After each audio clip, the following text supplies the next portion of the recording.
A looming disaster plunged the world into misery as monsters flooded out from portals that appeared without warning. The individuals who stepped up to save humanity were the hunters, people who had awakened their powers through the system. Ryoga was, unsurprisingly, among those chosen by the system, and by conquering these portals, his strength grew from 1 star all the way to 7. 7 lucky hunters who reached that realm through the blessings of constellations established the 7 great clans and took control of the world. I was the first in human history to reach the 9-star level without relying on the grace of any constellation. To those 7 clans and the constellations, someone like me was seen as a threat capable of completely shattering the existing order. And now, in the heart of East City, a city already scorched by hellfire, they have come to take my life, the life of a 9-star hunter. The one who arrived was from one of the 7 great clans, a magic family vying for hegemony in the Eurasia region. A member of the Romanov house has officially appeared. In the heat of the battle, Ryoga used all his remaining strength to clutch the Chronos watch in his hand. The sound of ragged, heavy breathing echoed through the space. After the clash, both his physical and mental strength were pushed to the limit, and as the light shone down, Ryoga revealed his severed arm. He looked up at the empty space before him, gritted his teeth, and hissed in his mind, "Damn you, Dmitri." On the opposite side, a tall figure suddenly appeared. It was the avatar of the magic king Odin, Dmitri Andrei Romanov, a 9-star hunter, looking at Ryoga with a provocative gaze as he haughtily said, "I never expected someone who reached 9 stars without a deity's protection would have to die in a place like this." Ignoring the provocation, Ryoga asked point-blank, "What is the real reason you people want to get rid of me? Is it because I never received protection from the constellations, or is it because I have repeatedly refused to submit to the 7 great clans?" Hearing this, Dmitri burst into a satisfied laugh before replying, "Let's just say it's both. The constellations are screaming for your head and I have no other choice.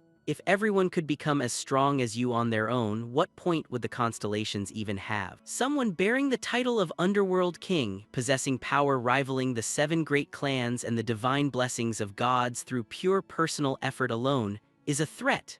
Furthermore, the great clans were already too tired of keeping each other in check." Standing there, he heard every word from the man's mouth and could not help but be furious. It was just as Dmitri said. The 9-star hunter Necromancer Ryoga Chinen could not suppress his rage and hissed every word in rebuttal. What a load of nonsense. Before Ryoga could finish his sentence, Dmitri interrupted.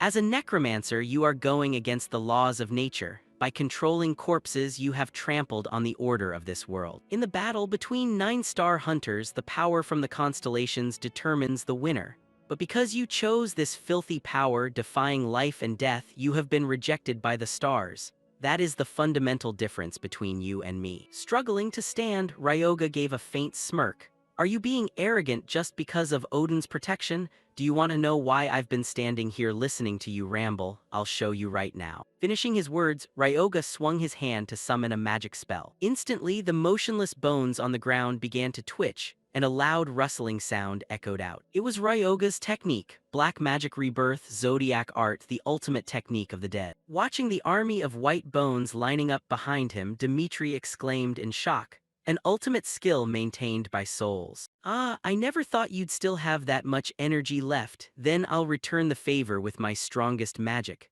Oh, Underworld King, I will crush your soul." As soon as the words left his mouth, he forcefully released a surge of spiritual power aimed straight at the sky. Witnessing the familiar sequence of spells, Ryoga realized with suspicion.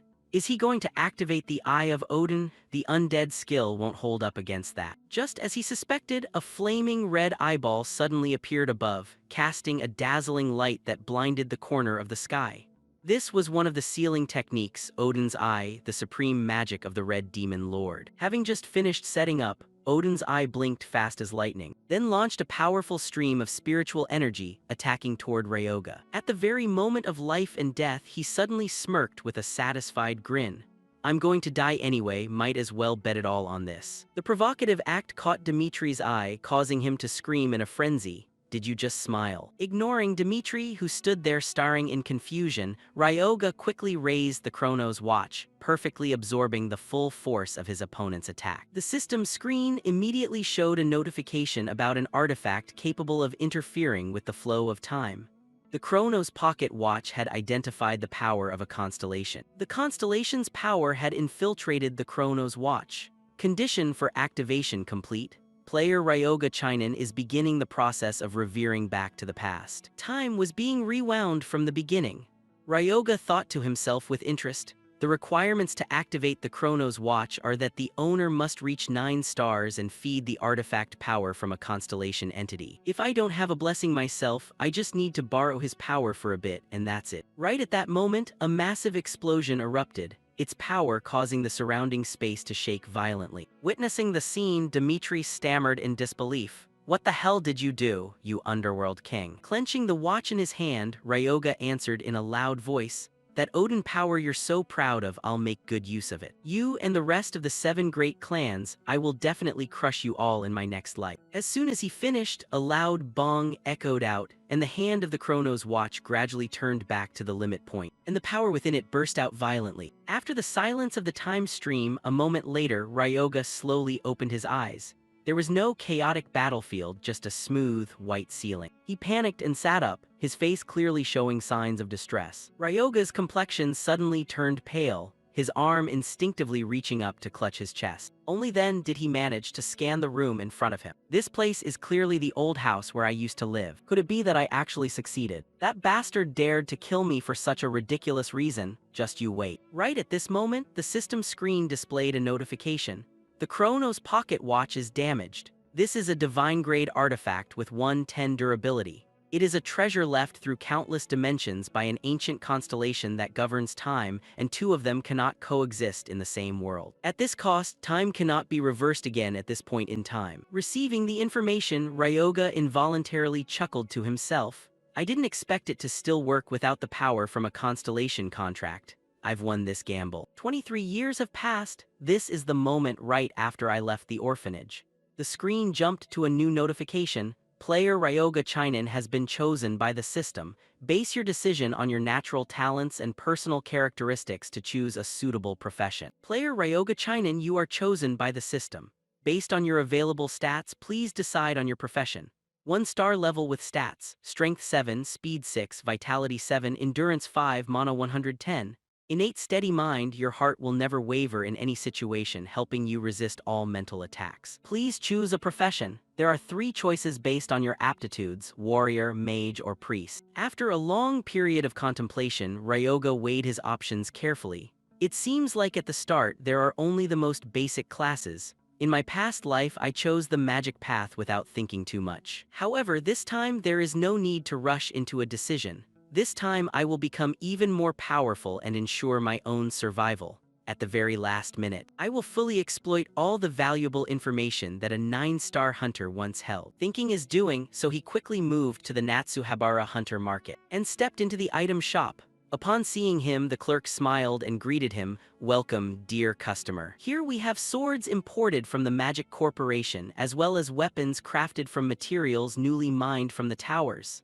Before she could finish her introduction, Ryoga asked directly, "Do you have the dark ring for sale?" His abrupt request left her stunned, surprised enough to unconsciously blurt out, "Huh, oh my dear customer, that item is cursed."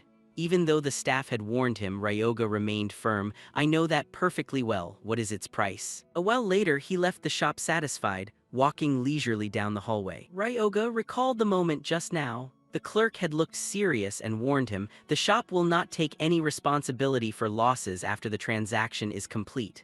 Are you really sure you want to buy it?" Facing her intense reaction, he just laughed and thought to himself, "Well, her reaction is only natural. Nobody in their right mind would spend 2 million on a ring that causes all sorts of negative effects. Buying this thing cost me half the money I had." At this moment, a system notification arrived. "Dark ring, rare grade, durability 50-50. This is an accessory haunted by dark ghosts from the abyss. When worn, the owner will be gnawed on by spiritual curses." Grasping the information neatly, Ryoga quickly put the ring on his hand, confidently thinking to himself, "But this item contains a secret that no one else knows. For anyone who can master the curse inside after wearing the ring, they will receive the knowledge and power of necromancy, the core foundation of a necromancer." Feeling the dark aura flowing out, his mind felt strangely refreshed. and even his eyes took on a slightly more sinister edge. A constant scratching sound rang out and the surrounding space suddenly changed.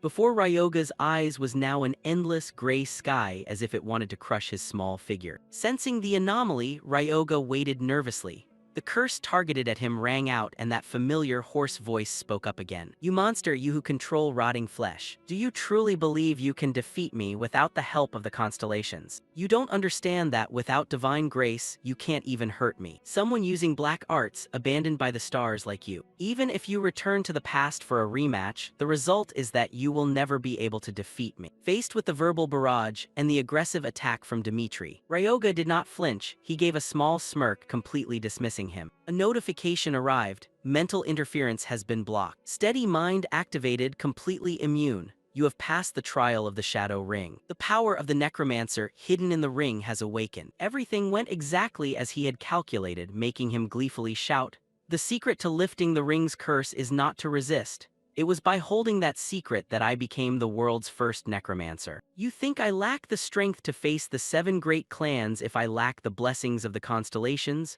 Well, then I'll create a constellation myself. A god will choose me, a necromancer." The system screen displayed a congratulatory message. "You have passed the test of the Shadow Ring and now the necromantic power within it has awakened.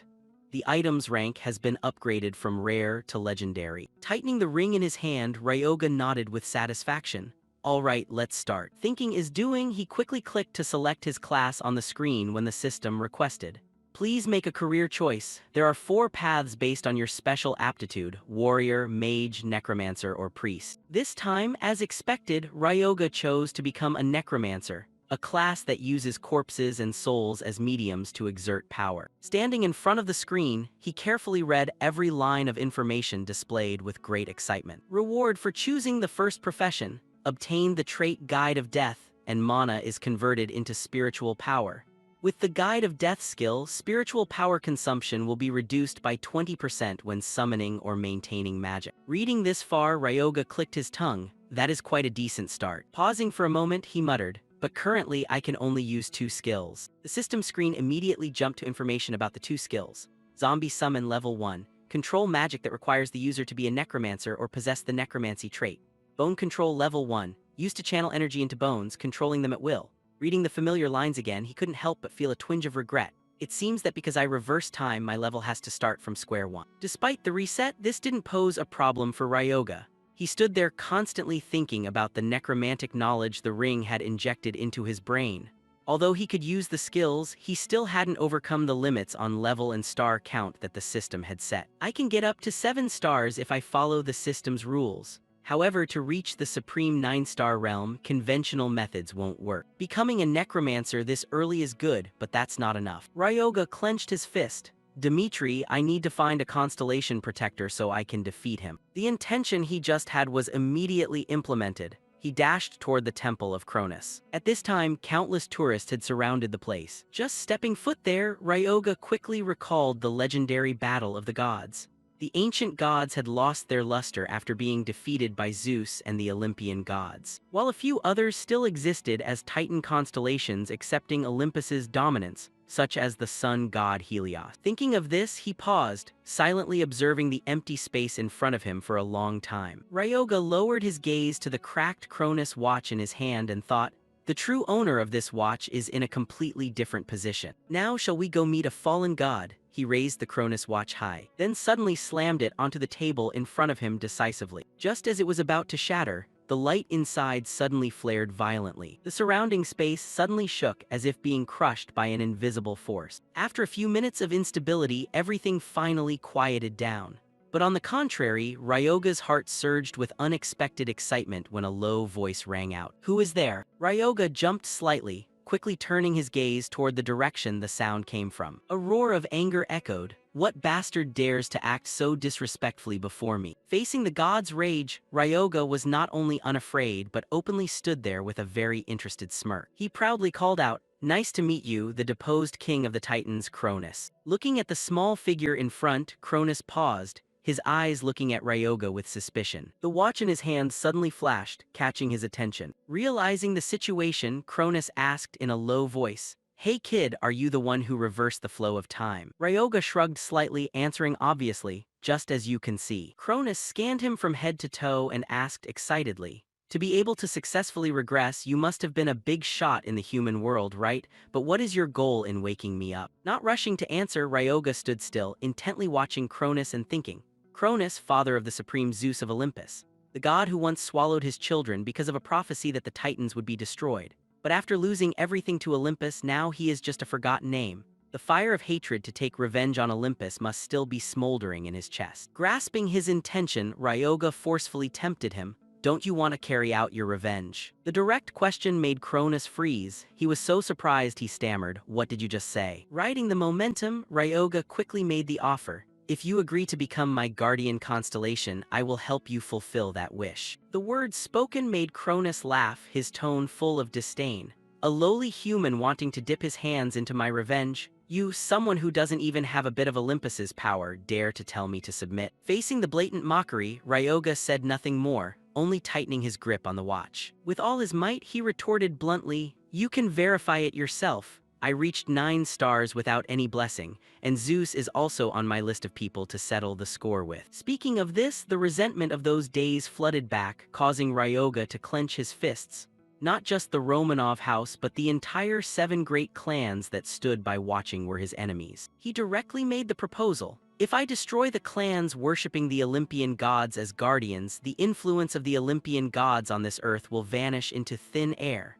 Hearing this, Cronus couldn't help but laugh. "Compared to my revenge, your ambition seems a bit small. You might be capable enough to activate my watch, but it's unexpected that someone wanting to receive my blessing would choose the necromancy path after reincarnation. I am not compatible with that power that goes against the laws of nature. The essence of a necromancer is completely antithetical to my being."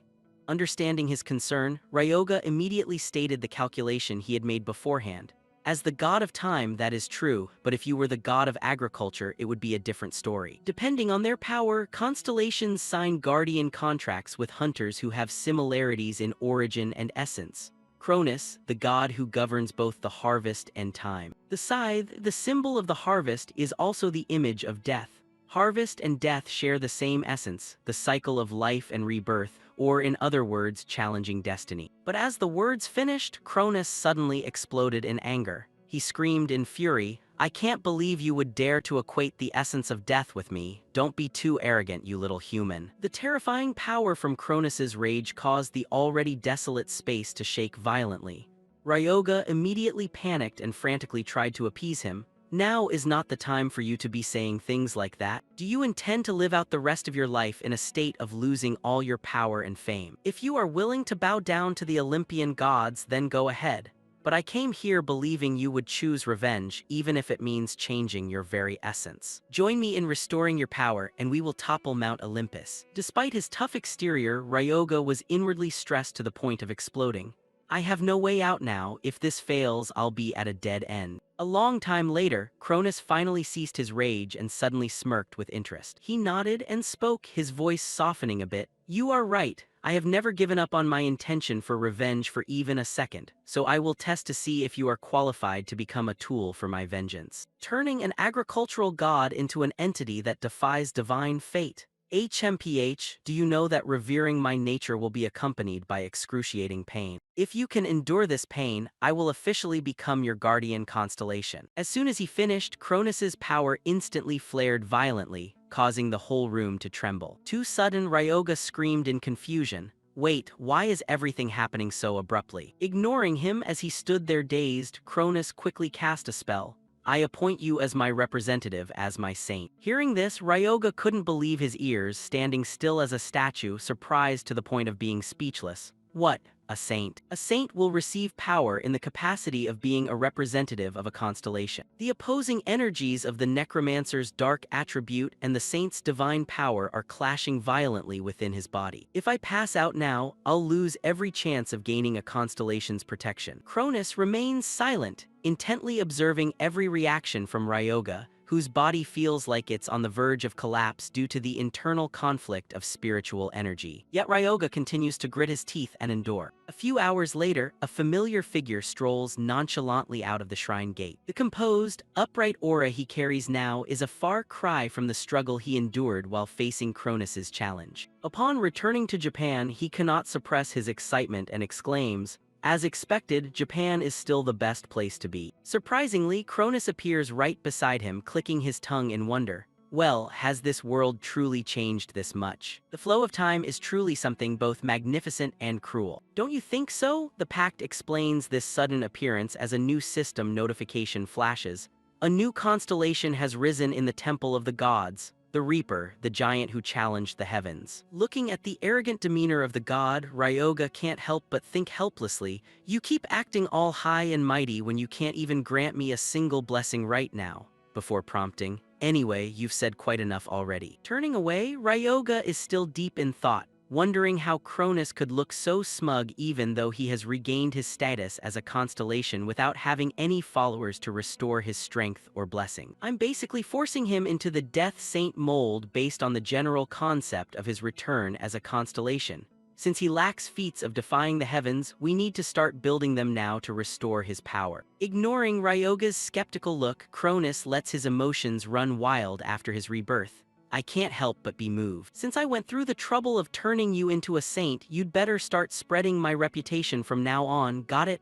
This absurd task dropped from the sky leaves Ryoga feeling drained, even as he finds himself in an unprecedented situation. Both priest and saint are top-tier classes, yet instead of channeling energy into his body, Cronus turns a necromancer into a saint. Now, he possesses the Saint of the White Knight skill, with holy magic efficiency increased by 30% and no class penalty when using necromancy skills, plus the ability to toggle between divine power and spirit power, allowing him to use all priest and magic equipment and skills. Life absorption is a type of holy magic that saps the life force of the target to heal or strengthen the physical body, characterized by divine power tainted by death. He remains lost in thought. A saint with two opposing powers, divine power and spirit power, is a combination he has never heard of before. Stunned, Ryoga unconsciously exclaims, "Being able to cast both necromancy and a saint's holy arts simultaneously is truly overpowered." Hearing this, Cronus cuts in, "The saint is the representative of the constellation. I didn't choose you without careful calculation."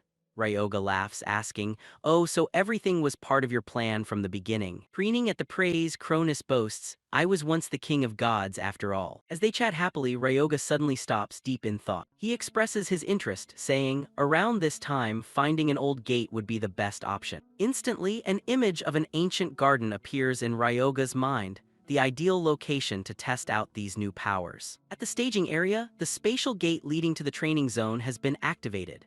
And upon arriving, Ryoga recalls that these gates act as connections between the current world and other dimensions, divided into two types: portable ones that disappear after the final boss and energy core are destroyed, and permanent ones that remain at a fixed location. The system screen displays info on the gate ahead: ancient garden, type fixed, entry requirements 1 star, scale medium, mana density 52%. Ryoga observes the gate carefully for a long while. Because it is a fixed gate, the ancient garden is limited to 1 star, making it easy for novice hunters to access and train. Nearby, other hunters are getting ready in the waiting area, and seeing them makes Ryoga reminisce about his own struggling days when everyone was busy looking for teammates to form a party.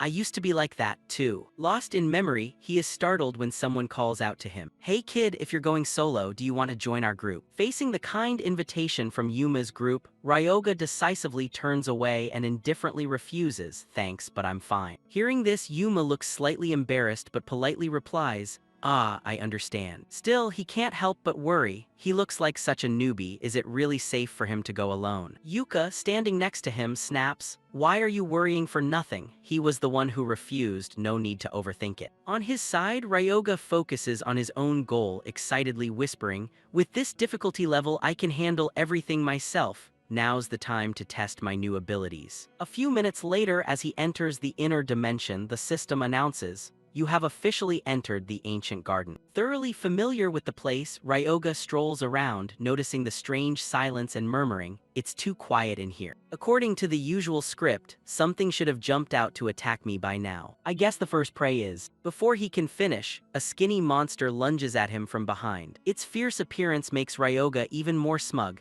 Definitely a goblin. Seizing the opportunity, the goblin slashes with a dagger, but with agile movements, Ryoga sidesteps to the left, narrowly avoiding the sharp blade. Missing its target and losing momentum, the goblin slides along the ground. Just then, Ryoga's sturdy hands reach out, grabbing the creature's small neck as he casts magic. "Thanks for coming all this way just to hand me your life." The system notification appears, activating innate trait White Knight, converting spirit power into divine power. Life absorption, holy magic effect, saps enemy life force for healing or physical enhancement.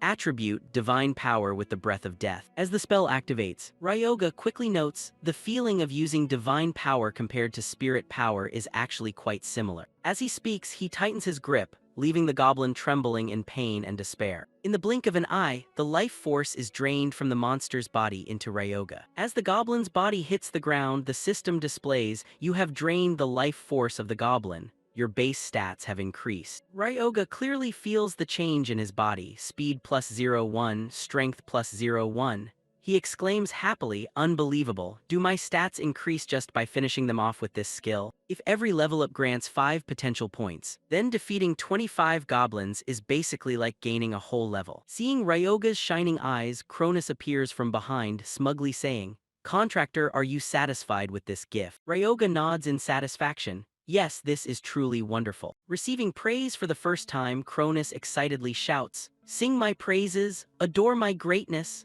Even though he's not entirely willing, Ryoga nods, "Fine, I have to admit you were right this time." Remembering the task at hand, he mutters, "All right, there's a corpse here now, let's get started." Finishing his words, Ryoga channels a small amount of spirit power into the corpse below and chants his command. "Answer my call, rise from the grave, undead." Receiving the order, the goblin's arm twitches. The motionless body slowly stirs, forcing itself into a sitting position, then stands straight up under Ryoga's expectant gaze. Completing the summoning, the system displays, "Undead perfection rate is very high. All stats increased by 97.28%. Goblin undead, 1-star ranked undead race." Looking at the result before him, Ryoga grins in satisfaction. With this power, it's more than capable of wreaking havoc in the ancient garden. Just then, a strange noise comes from behind his back. A pack of goblins appears from nowhere, each looking fierce. The commotion is loud enough to make them both turn around. Seeing them, Ryoga expresses excitement. What a rare opportunity to test actual combat capabilities. Go. Taking the order, the goblin undead rushes toward the 3 goblins with terrifying speed. It quickly closes the distance, using its sharp teeth to bite into the opponent's neck. To the shock of the remaining ones, it slams the opponent into the ground and begins to maul it. Seizing the moment, another goblin nearby stabs the undead with its dagger until its muscles bulge. Seeing the undead remains unaffected, they start to panic. Ryoga laughs, "What's the matter? Are you scared because it won't stay down? Since it's an undead, it doesn't matter if you stab it in a vital spot." As he finishes, he grabs the nearest goblin, lifts it high and coldly says, "Do you think I'm invisible?" Without hesitation, Ryoga activates the White Knight trait. Within seconds, the life force in the goblin's body is drained and he coldly throws it to the ground.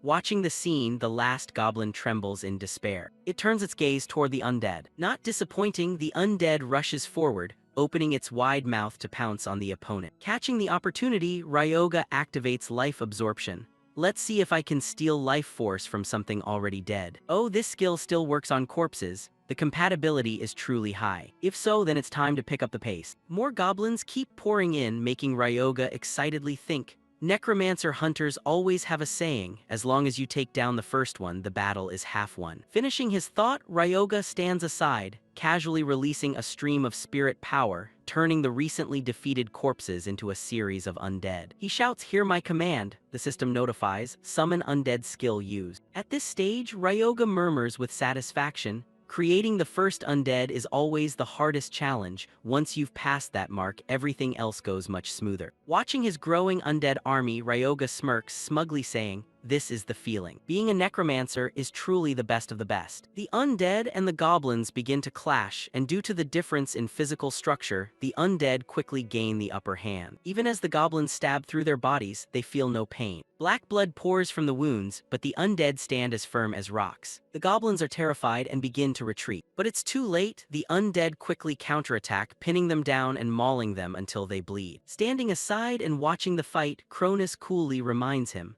"As my contractor, I expect you to show a more majestic aura when you fight." Ryoga jokingly replies, "Get used to it because this is the signature combat style of a necromancer." At this moment, the system screen notifies him as he successfully converts the last batch of undead. "You have reached the current undead control limit, 2020. Finishing the activation, Ryoga gently pulls his hands back. The defeated goblins stir and rise, ready to await his commands like a pack of beasts. They rush toward the remaining goblins. Just then, from far away, a familiar figure shouts loudly. An arrow streaks through the air, hitting an undead which roars in pain. Caught off guard, the undead are left standing there bewildered. Seeing this, Ryoga calls out, "Wait, stop skulking around and step out here already." Being discovered, the group slowly steps out. Seeing him, Yuka and the others ask suspiciously, "Who are you?" Cronus, only now noticing something unusual, asks quietly, "Is there a problem?" Looking at the people before him, Ryoga doubts, "I feel like I've seen them somewhere before." They are the twin shadow hunters. Hearing this, Cronus is also startled. The twin shadow hunters. Confirming their identities, Ryoga's face turns dark as he grinds out, "That's right.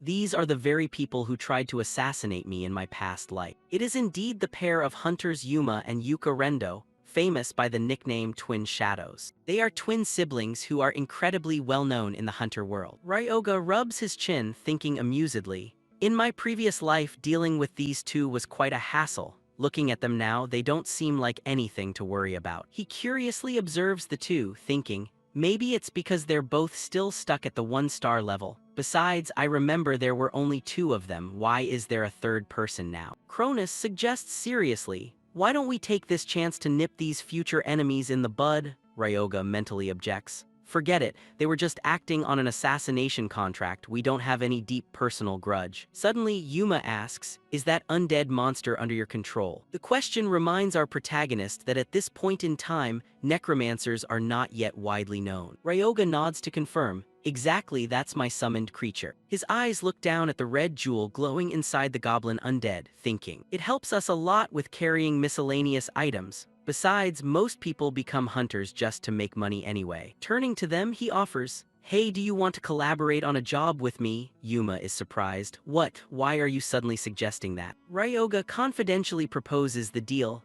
"I want to hire you to collect magic stones. The split will be 8-2. I'll handle clearing out the monsters, you just collect the profit." All three look clearly worried by his offer. They gather to discuss it. Yuka is uneasy. "Yuma, don't be foolish enough to trust this weirdo." Haibara agrees. "That's right, I've never seen a hunter summon undead like that before." Watching them whisper to each other, Ryoga becomes impatient. Standing here talking forever is such a waste of time. A moment later, Yuma returns, still not entirely certain, but he speaks up. "All right, we agree. But on the condition that the profit split is 50-50. If we divide it like that, each of us will only get about 1.7 portions." Ryoga waves his hand coldly. 7-3 at most. "If you don't agree, the negotiation ends here." Yuma replies, "Fine, I accept." Haibara still nervously asks, "Do you really trust this decision?" Yuma reassures him, "Haibara, don't be so afraid." With a firm gaze, he adds, "Trust me. If he really had bad intentions, we would have lost our lives long ago." Yuma thinks to himself,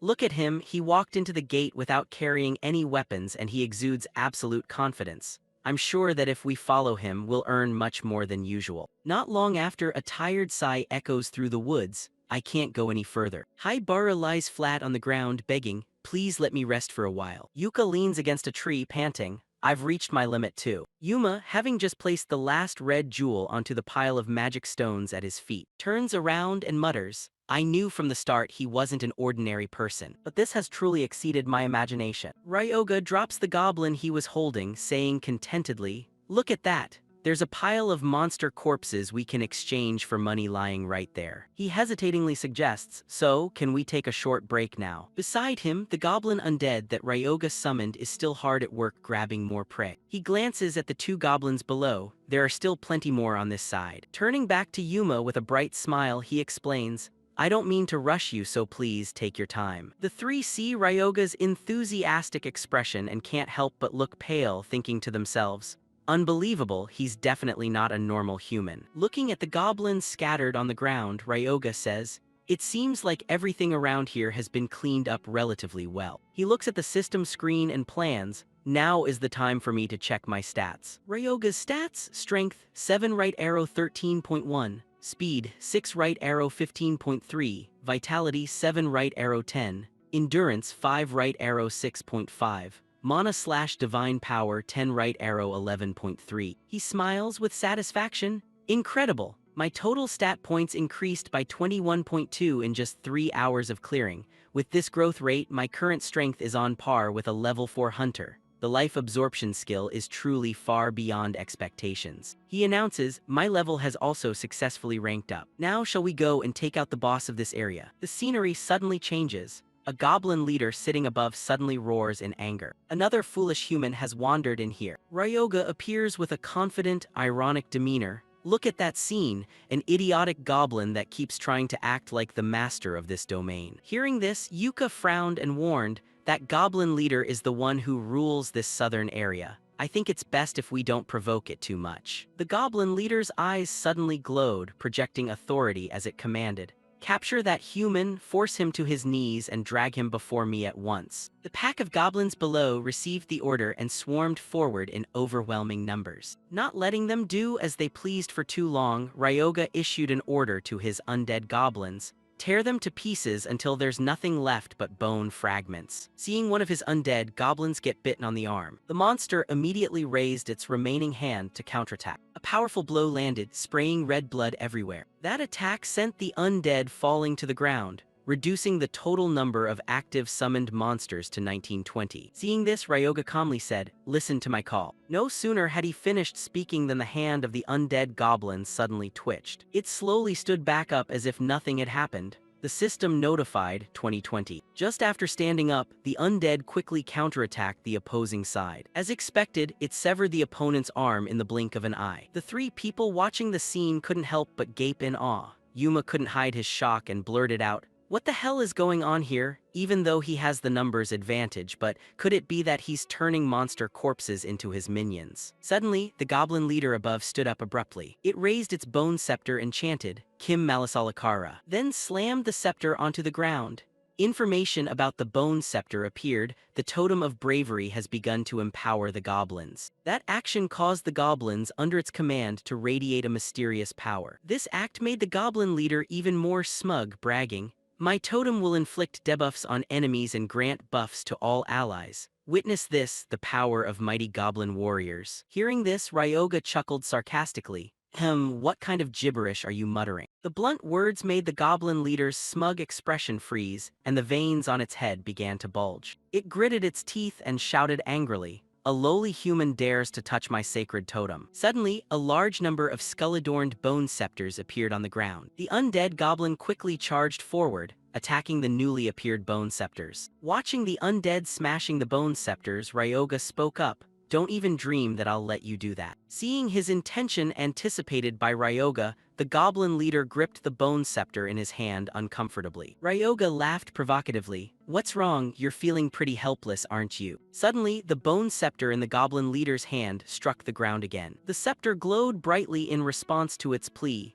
O manifestation of madness, rise and appear. Notification, Magic of Madness has been officially activated. The activated magic radiated a terrifying pressure, causing the trio of Yuma, Yuka, and Haibara standing nearby to tremble. Notification, the strength and speed of all goblins have been increased by 50%. Just like that, the undead goblins were destroyed one after another. 1920 right arrow, 1820 right arrow, 1520 right arrow, 1020 right arrow, 820. A series of undead corpses lay scattered on the ground. Ryoga calmly assessed the situation, so that scepter was his final trump card. Seeing this, the goblin leader bragged triumphantly. Do you see clearly now, human? This is the bone scepter that I painstakingly crafted by sealing the entire resentment of the goblin race into it. Hearing how the bone scepter worked, Ryoga involuntarily smiled and exclaimed, "Oh, so that stick is made of bones, huh?" Ryoga's eyes began to radiate murderous intent and he marveled, "Perfect. Then everything will be as easy as pie." He quickly reached out and activated the bone control skill. Suddenly, the bone scepter in the goblin leader's hand vibrated violently, causing it to grab it in a panic.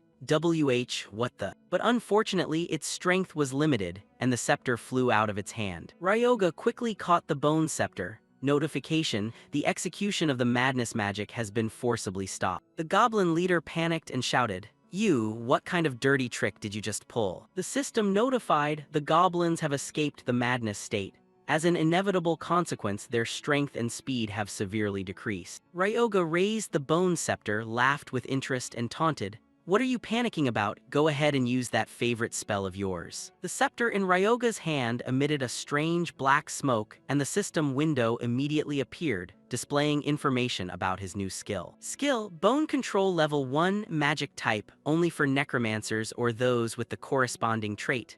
The skill allows energy to be channeled into bones to manipulate them according to the user's will. Ryoga observed the scepter in his hand and laughed with interest. Perhaps because it still harbors lingering resentment, its response speed is much better than normal bones. He extended the scepter forward, the corner of his mouth curving up, his voice tinged with a smile. "Here, I'm returning this to you." As soon as he finished, the scepter in Ryoga's hand tore through the wind and shot straight at the goblin warlock. It stared in wide-eyed horror and gasped, "What? Impossible." In the blink of an eye, the sharp blade pierced its neck, finishing it off decisively. The blade glinted with an eerie blue hue, reflecting the final moments of the goblin warlock. Its body immediately collapsed to the ground. At the same time, the system window appeared, activating the life absorption skill. System notifications kept popping up. Speed stat increased by 0.5, strength stat increased by 0.3, magic stat increased by 1.3. Ryoga looked at the results he gained, his voice full of satisfaction. Since this is a warlock, the amount of stats gained is truly impressive. Suddenly, he paused as if he had just remembered something. His teammates, seeing Ryoga like that, were momentarily stunned. Not yet understanding what was happening, he immediately bent down and carefully used a small bottle to collect the goblin warlock's blood. Ryoga gently shook the bottle, sighing with relief. He had almost forgotten that he had used up almost all of its blood for the life absorption skill. That thought having just flashed by, he stood up abruptly, tucked the blood bottle away, and commanded in a low voice, "Cleaning up the battlefield will have to be left to you guys." Yuma hesitated for a moment, then nodded. "Okay, I understand." He looked around the devastated scene left behind and couldn't help but feel uneasy. We really have to clean up this entire mess. Not long after, a modern city appeared before their eyes. The glaring sunlight reflected off every glass pane of the high-rise buildings. Ryoga stepped onto the ground lightly, walking proudly out of the space-time gate, feeling extremely at ease. The other teammates followed behind him, but everyone was exhausted and sighing heavily. They walked leisurely through the crowd with whispers constantly buzzing in their ears. The amount of magic stones collected here is truly a huge number. Could it be that only 4 people managed to wipe out all those monsters? This sounds absurd. Suddenly, Ryoga turned around and said calmly, "You guys did a great job. Should we take these stones to the shop in Nasuhabara?" Yuma heard this and replied bluntly, "No, to get the best price it's better if we transport them ourselves." He hesitated for a second, then continued, "That is, if you really trust us enough to entrust them to us." Ryoga frowned slightly and asked in a low voice, "You mean I should trust people I've only just met today?" Seeing his distant attitude, they became downcast as if they were about to cry. Yuma argued in a small voice, "But we also tried our best." Ryoga softened his tone to reassure them, "Come on, relax, I was just joking." Then he crossed his arms and looked at them sternly. "According to a rough estimate, how much money can this pile sell for?" Yuma replied slowly. "At a glance, we might be able to get about 6 million yen." Suddenly, Ryoga pulled the skull stick out of his bag. Yuma looked at it and said calmly, "However, I think that scepter probably isn't worth much." Ryoga gripped the stick in his hand and asked suspiciously, "Why do you say that?" Yuma explained calmly, "Because its usage requirements and attributes look quite mediocre." The system board immediately appeared. Staff of Resentment, rank, rare, type, scepter, restriction, only priests can use it. This is a cursed weapon created from the accumulated resentment of countless goblins. It provides abundant spiritual power but causes the user's mentality to erode. Effect: increases spiritual power by 30%, reduces spiritual power consumption by 12%. Warning: has a low chance of causing the Chaos Curse stat. Yuma continued to critique. Although it increases spiritual power significantly, it's absurd that only priests can use it. Priests don't have the ability to manipulate or control spiritual power to begin with. Meanwhile, Ryoga curved his lips into an enigmatic smile. He quickly suggested, "If so, can you guys transfer it to me?" Yuma was skeptical. "Wait, are you serious? Are you really sure?" Ryoga looked him straight in the eyes and nodded firmly. "That's right. Just deduct its value from my share when we settle up." Yuma panicked and replied hurriedly, "No way, if it weren't for you, we wouldn't have been able to get this item. We'll act as if this item never dropped and give it to you." Immediately after, he turned to ask the other teammates, "What do you all think of this idea? Does anyone object?" Haibara shook his head gently and replied softly, "I will follow your arrangement." Yuka, standing nearby, also agreed, "I'm fine with it too." At the same time, Ryoga silently observed them. He smiled, feeling happy inside. "I'm starting to like the way this team works." Then Ryoga turned on his heel to leave, saying cheerily, "Is your group name Newbies? Let's go hunting together again tomorrow." Yuma raised his hand in a wave, his voice clear, "Okay." The next day, a lush forest appeared. The system notified, "You have officially entered the space of the ancient garden." Ryoga silently cast a spell and watched the zombie goblin he had created attack. He turned his head back calmly, his voice indifferent. "Are you guys still strong enough to keep going?" Behind him, Yuma's team was already exhausted. They collapsed amidst the piles of goblin corpses, panting heavily. Yuma spoke with difficulty. I'm afraid we can't push any harder today." He pointed to the bags beside him. "Our bags are also packed full, there's no more room." Ryoga replied calmly, "Then you guys go back first." Yuma gasped, "Okay." After they left, Ryoga took out the skull scepter and used it to create an army of zombie goblins. Cronus suddenly appeared right before his eyes and asked in a low voice, "Why did you intentionally chase them away early?" Ryoga feigned surprise. "Is it that obvious?" Suddenly, his eyes sharpened and he lowered his voice. "From this moment on, I don't want anyone to witness what I'm about to do." Not long after, they reached the northern area of the ancient garden. This place was unusually gloomy and quiet, with only the sound of wind whistling through the branches. The bushes in front of Ryoga shivered, and pairs of blood-red eyes appeared one after another. Suddenly, a group of mermen rushed up, holding sharp spears, intending to ambush Ryoga from behind. His army of zombie goblins was not to be outdone, all charging forward, roaring fiercely. A chaotic battle broke out. Gradually, the goblin army was completely overwhelmed by the mermen. Ryoga silently observed, carefully calculating in his heart. Because the merman species had stats far superior to the goblins, this outcome was inevitable. He immediately launched the scepter in his hand and shouted loudly, "Weapon control skill." The scepter flew through the wind, gently piercing through a merman. The system displayed a notification about the reduced piercing damage effect. The merman laughed victoriously. Ryoga charged forward in anger, throwing a kick that sent the merman flying backward. Then it was pinned firmly to a tree by the scepter. The system notified that the piercing physical damage from the Staff of Resentment had been enhanced. Ryoga let out a cold snort, continuing to control the scepter as it flew, piercing through each merman one by one. Finally, he reached out and caught the scepter, thinking to himself, "Controlling the scepter while maintaining the summoned undead consumes too much spiritual power." His spiritual power had dropped sharply. Even so, he shouted, "Rise up, undead." The mermen were immediately completely controlled by him. They stood up with soulless eyes and charged to attack their own kind. Dark blue blood splattered everywhere. The system rang level up, level 6. Ryoga observed everything around him and smiled with satisfaction.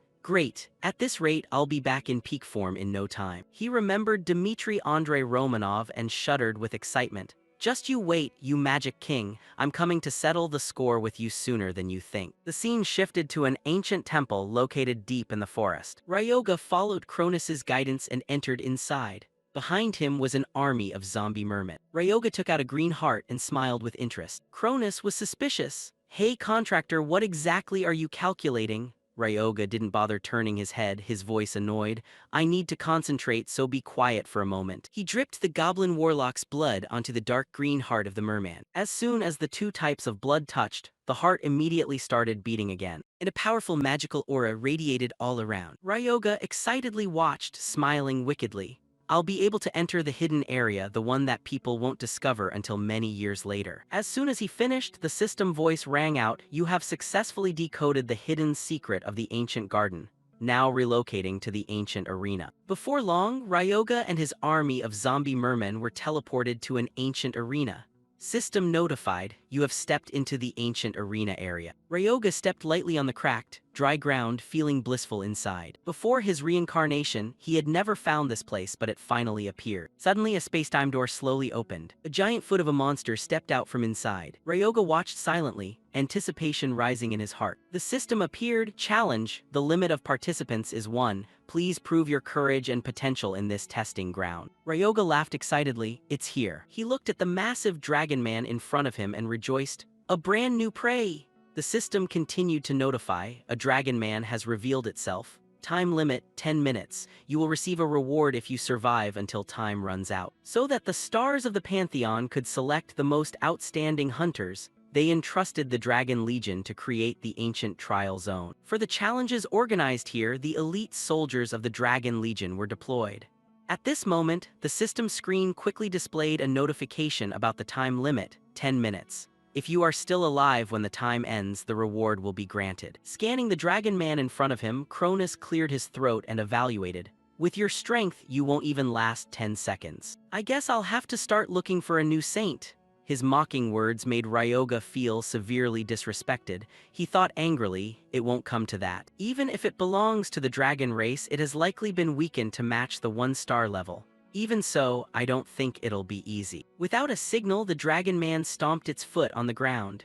Even though it was just a warm-up, the ground shook visibly. Just as it was about to charge, Ryoga hurriedly raised his hand to stop it. "Wait, I need to tweak them a bit, so wait a second." Normally, the villains should patiently wait while the main character transforms, right?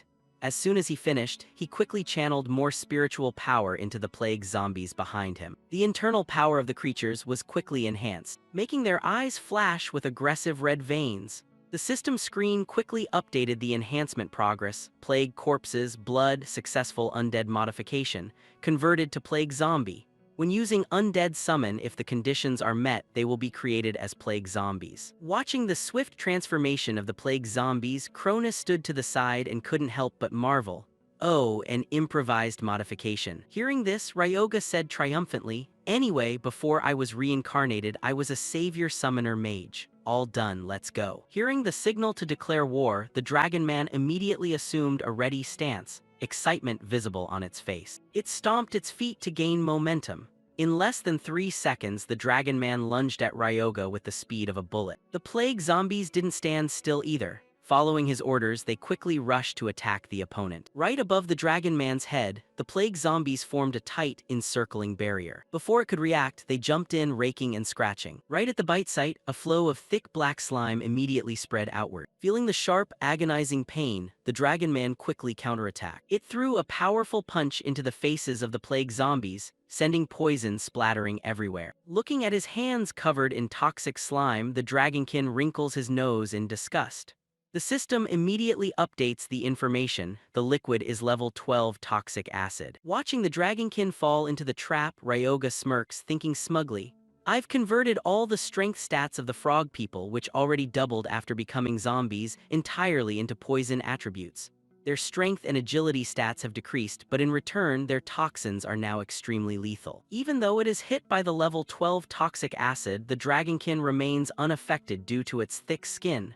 It immediately unleashes its strength, knocking the diseased zombies back by a meter. With their weak resilience, they are quickly defeated. Seizing the momentum, the Dragonkin turns slightly, shifting its attack direction straight toward Ryoga. It roars aggressively and lunges forward like a wild beast. Yet Ryoga remains standing there leisurely, remarking, "Resisting toxic acid is truly a difficult challenge." Finishing his words, he channels spiritual energy directly into his dark staff, causing the stats within to soar. The system notifies, through the transmission of psychic power, the defensive stats of the Staff of Resentment are temporarily increased. Just as the Dragonkin's punch is about to hit Ryoga, the barrier activates just in time. Even so, he still feels the terrifying power from his opponent. Its strength should have been halved by the poison. How is it still this powerful? After a few minutes of resistance, the temporary barrier loses its effect. A thunderous explosion echoes through the space, followed by a burst of light that obstructs everyone's vision. Regaining its composure, the dragonkin immediately lunges at its target. Taking advantage of his opponent's lack of focus, Ryoga deploys his bone arts. The Staff of Resentment is launched with incredible speed, pinning itself deep into the dragonkin's palm, causing fresh blood to splatter everywhere. It screams in pain, its entire body seemingly paralyzed for a moment. Ryoga shouts his command. At that very moment, the diseased zombies seem to come to life. They rush over, clinging to the dragonkin and desperately clawing at it piece by piece. Only then does it manage to steady itself. Even though the pain still lingers, the toxic acid quickly seeps deep inside, making the dragonkin's whole body tremble violently. Nevertheless, it still tries to retaliate with thunderous punches to the heads of the diseased zombies, hurting them until they bleed. The dragonkin's sharp claws embed themselves into each one. In an instant, half of the diseased zombies are taken down. Witnessing the counterattack, Ryoga remains expressionless. He even thinks with interest, fighting until the very end like that, quite impressive. But it all ends here. As the thought ends, the dragonkin on the other side suddenly collapses to the ground. Its entire body seems drained of life force, completely losing the ability to fight. At this moment, the spiritual energy within the Staff of Resentment gradually dissipates. Ryoga quickly retrieves his spiritual energy, and then quietly walks toward the massive corpse before him. He slowly raises his hand. Right after that, he deploys his technique to greedily absorb all the remaining life force of the dragonkin. Psychic power is now using life absorption. At the moment the dragonkin hits the arena floor, the system screen flashes a congratulatory notification. Ancient challenge area cleared. Looking at the match result, Cronus playfully praises. Wanting to use a bunch of trash zombies to overwhelm a dragonkin? Ryoga quickly cuts in. See, I told you I wouldn't die. At this moment the system suddenly announces, Mark of Persistence has been engraved. Mark of Persistence reduces stun duration when taking damage by 40%, increases mana coordination speed by 20%, reduces stuns when taking damage, and increases focus.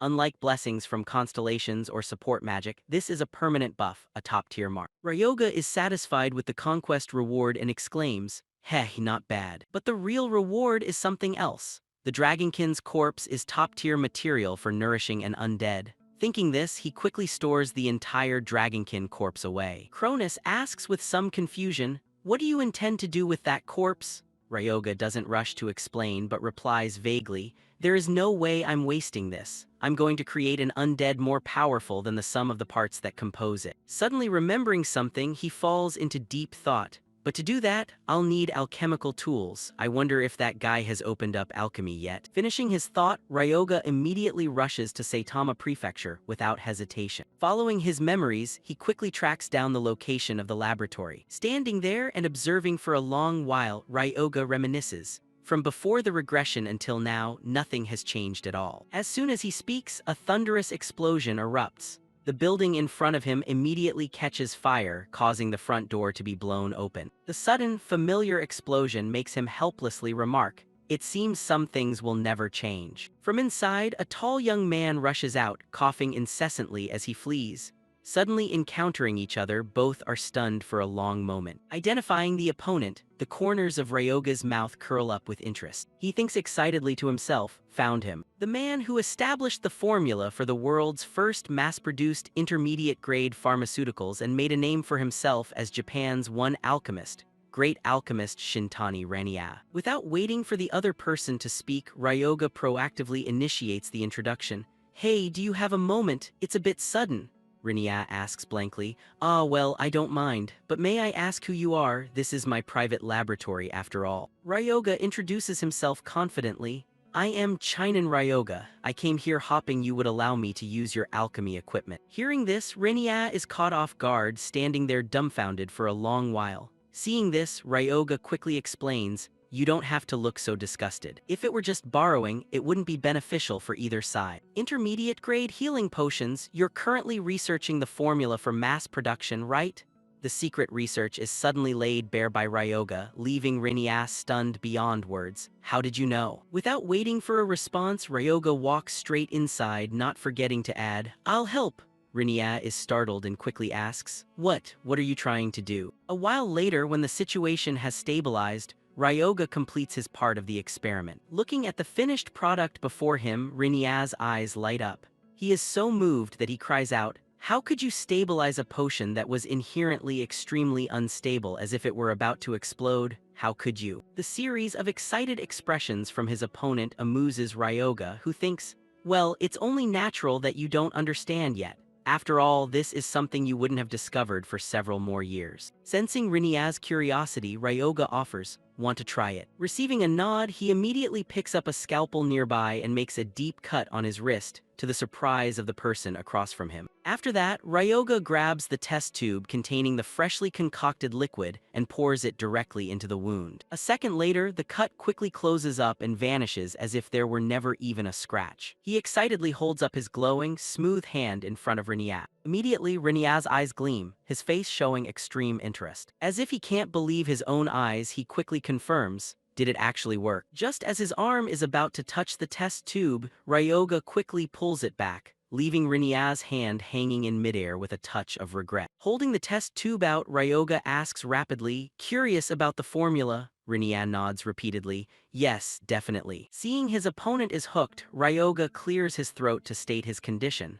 "If so, do you mind helping me out a bit?" Seeing Rinya's blank expression, Ryoga explains his intentions in detail. He seems quite interested.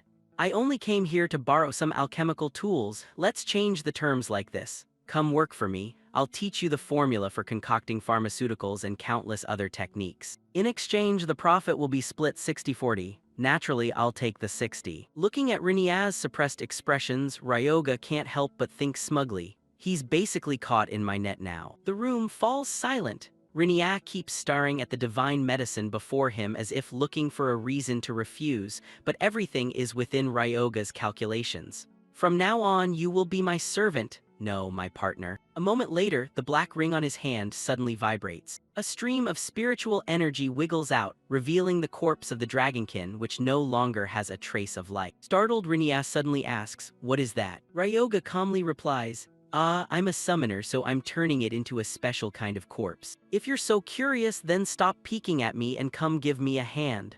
His cunning movements make Rinya suddenly flare up, shouting in protest, "Why should I help? We haven't even signed any contract. I'm only letting you use this space temporarily while I think things over." Seeing this, Ryoga laughs and nods in approval. "Yeah, sure." Looking at Rinya's half-hearted demeanor, Cronus finds it intolerable and judges, "He's so restless, I really want to tell him to man up a bit." Ryoga explains, "That's understandable. If you look at what he's been through, he achieved brilliant results when he was a researcher for the largest corporation in the country, but his boss stole all the credit. After that, he was eventually forced to quit, so it's no surprise he doesn't trust anyone anymore." Hearing this, Cronus feels some sympathy, but he doesn't forget to reproach, "Honestly, the human world is nothing but betrayal and blind greed." Ryoga casually adds, "Gods aren't much different." Then he turns to Rinya and asks quietly, "You're hesitating to sign because you don't know my true abilities yet, right? If so, why not give me a hand to verify it yourself?" Hearing this, Rinya freezes, his mind beginning to waver. A while later, he compromises, gently saying, "All right, let's start the concoction." Ryoga carefully measures every ingredient. First, melting 5 grade magic stones at a 42% ratio. Only a few seconds later, the finished product is delivered by Rinya. The speed of work makes Ryoga content as he thinks, "Oh, fast indeed, he really is the perfect person for this job." At this point, Rinya cannot suppress his curiosity and asks quietly, "By the way, what do you intend to do with that corpse?" Ryoga doesn't rush to answer but focuses on the mixture, using the solution Shintani just created as a catalyst. He carves formulas into the bones and transmits curses into them to enhance the undead's combat capabilities. He has to layer the formulas and curses continuously, repeating that process over and over again. After a period of diligent work, along with Rinya's busy support, the enhancement of the dragonkin's corpse is officially complete. Ryoga is satisfied as he remarks, "Faster than I thought, it only took 3 days in the end." On the contrary, Rinya is exhausted to the point of collapse. He shouts in a huff, "It took 3 days, you jerk." Looking at the extraordinary human before him, Rinya thinks in terror, Who is he, exactly? It's unbelievable that a one-star hunter can use mana to restart the heart of a corpse. His methods are insane, but his skills are the real deal. After a moment of thought, Rinias suddenly speaks up, 60-40. I accept your offer. Ryoga is slightly surprised. Are you sure? Riniad doesn't hesitate to reply firmly. If I were alone, it would take me 2 years to complete 1 bottle of intermediate-grade healing potion. But with you, it's a different story. If this helps my research, I agree. Hearing the admiration from his opponent, the corners of Ryoga's mouth curl up with satisfaction. Stepping closer, he says firmly, then I look forward to working with you as my exclusive alchemist and servant. Rinia responds confidently, yes. Although still a bit wary, he feels as if he just read Ryoga's mind. Completing the agreement, Ryoga carefully considers. The only thing left is to find a soul to act as a core for the Dragonkin. Thinking of this, he pulls out his phone and dials someone. After a long ringing, the other end picks up. Ryoga quickly speaks. Hello, I received the payment. I didn't expect you to transfer every last penny like that, so would you like to take on another job? At the same time, near the border, the group of recruits has gathered fully as Ryoga requested. Yuma asks loudly, did you call us? Observing the space before him, Ryoga clears his throat. According to me, you can drop that stance. The blunt criticism makes the group look a bit embarrassed as they reply, yes. Trailing behind Ryoga, Yuma curiously asks, but why come to such a dangerous place? Since the northern gate was breached, this place should be full of monsters. Ryoga only gives a cryptic answer, I just want to visit an old acquaintance. Saying that, he focuses on searching around. Forget it, huh? Sensing the unusual atmosphere, the recruits immediately become hypervigilant. Opposite them, a massive foot suddenly appears. The loud noise makes everyone turn their eyes simultaneously. Recognizing the monster before them, the recruits scream, their eyes revealing obvious panic. That's a 2-star orc, be careful, Chinen. Their panicked expression makes Ryoga laugh and think, they still don't trust my strength? I think I'll use this opportunity to test those treated bones. Thinking that, he pulls out the treated bone, a masterpiece created by crafting bones possessed by souls into magic tools. Without hesitation, Ryoga boldly chants the bone art incantation.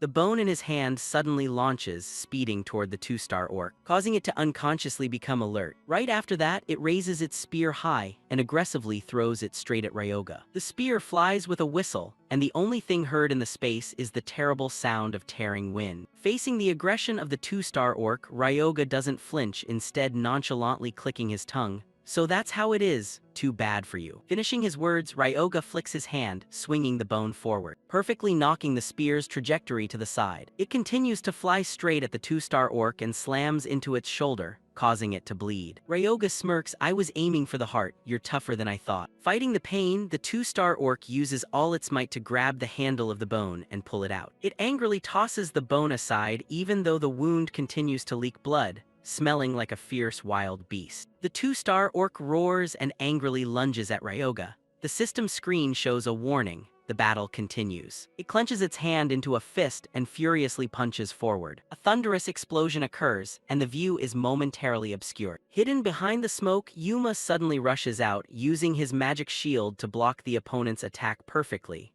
Just in time. Ryoga immediately gets into a combat stance, his eyes flashing with obvious murderous intent. Without many words, Ryoga launches a series of enhanced bones to counterattack. How about 3 at once? The bone art proceeds, each bone flying toward the target. The 2-star orc stands there stunned. The dry thudding sounds accompanied by the orc's pained roaring echo through the quiet space. In less than a minute, the poison seeps into the marrow, causing its entire body to collapse backward, not leaving enough time for a counter-reaction. Witnessing the scene, Yuma screams in horror, you defeated a 2-star orc. Ryoga immediately raises his vigilance. Don't just stand there, keep going. This is where the real work begins. Yuma asks blankly, but didn't you say you came here to visit? Are you sure we're going in the right direction? While deploying his control technique, Ryoga replies, yes. In less than 3 minutes, a 1-star zombie from the Dragonkin's body is summoned.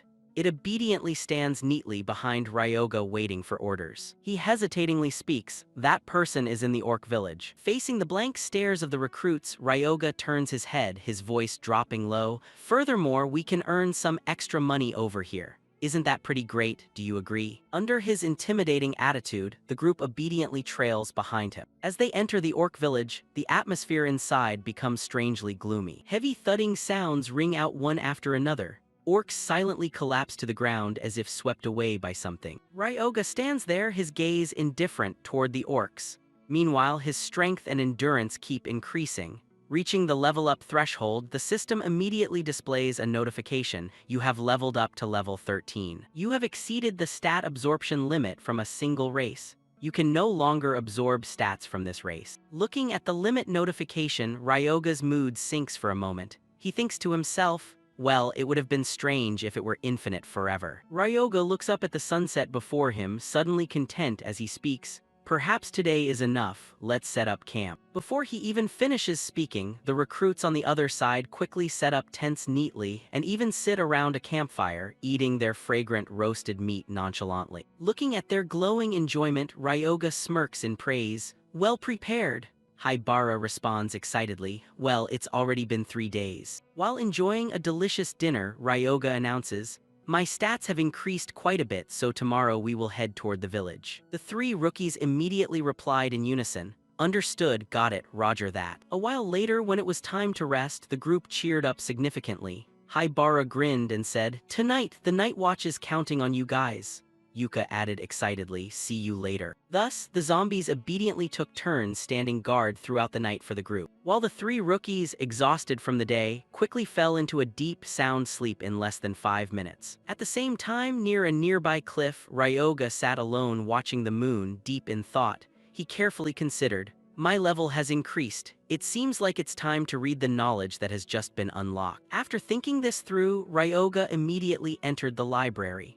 The system screen displayed a notification, accessing the Library of Knowledge. You may view the knowledge left behind by the previous Lord of Death. Standing before the massive collection of books, Ryoga couldn't suppress his excitement and grabbed the nearest one. He guessed he still wouldn't be able to read the content due to system restrictions, but as soon as he opened the first page, a warning sound rang out. You do not have the authorization to view this knowledge. Level 45 or higher required. With his current level, the books on high-level summoning magic were off-limits to Ryoga. He could only sadly settle for content meant for beginners. This restriction left him feeling frustrated, thinking to himself, how annoying. Guides for 1-star level while I've already reached 9 stars. Well, I guess I have no choice but to read it. So Ryoga conveniently grabbed a book meant for low-level summoners to study. He carefully read every line as if afraid to miss anything essential. Suddenly, Ryoga paused, his eyes glowing as he stared fixedly at the page. The system notified, you have acquired a new skill. Time flew by quickly, the next morning when the sun had risen. The 2 rookies were still fast asleep like logs. Seeing this, Yuma urged them, it's morning time to wake up. A large shadow suddenly loomed over, blocking part of the light in front of him. Haibara groggily opened his eyes, only to be met by a large, aggressive zombie staring at him as if it wanted to eat him alive. Haibara panicked and sat up, instinctively scooting backward in fear. Ryoga reassured him, you see it every day, isn't that reaction a bit much? Yuma explained, but it looks completely different from yesterday. Not only does it have bone armor, but hasn't its body gotten much bigger too? Hearing Yuma's observant assessment, Ryoga chuckled and nodded. Yeah, I made a few adjustments. By now, the entire undead army had taken on a brand new appearance after Ryoga's enhancements from the previous night. Armored zombie, race, undead characteristics. A zombie possessing superhuman strength with a layer of bone armor, boasting overwhelming power and stamina. Abilities: bone armor transforms bones into wearable armor. Writhing flesh allows manipulation of flesh attached to the corpse. The preparations were complete. Ryoga cleared his throat and urged, time to set off for the orc village. Without hesitation, the group and the zombie army departed immediately. They headed straight toward the village in the distance, their determination clearly visible. After a long journey, the orc colony finally appeared before their eyes. Detecting movement, the orcs shouted a warning, enemy approaching. Receiving the order, the orcs immediately rushed out to form a formation, blocking the entrance. Before they could attack, Ryoga proactively cast a bone magic spell. The bone staff flew forward, powerfully piercing through the sturdy shield of the second-line orcs. A massive boom echoed out. The overwhelming power of the bone magic sent them flying backward. Ryoga quickly retrieved the bone, his cold gaze sweeping across them before he flatly commanded,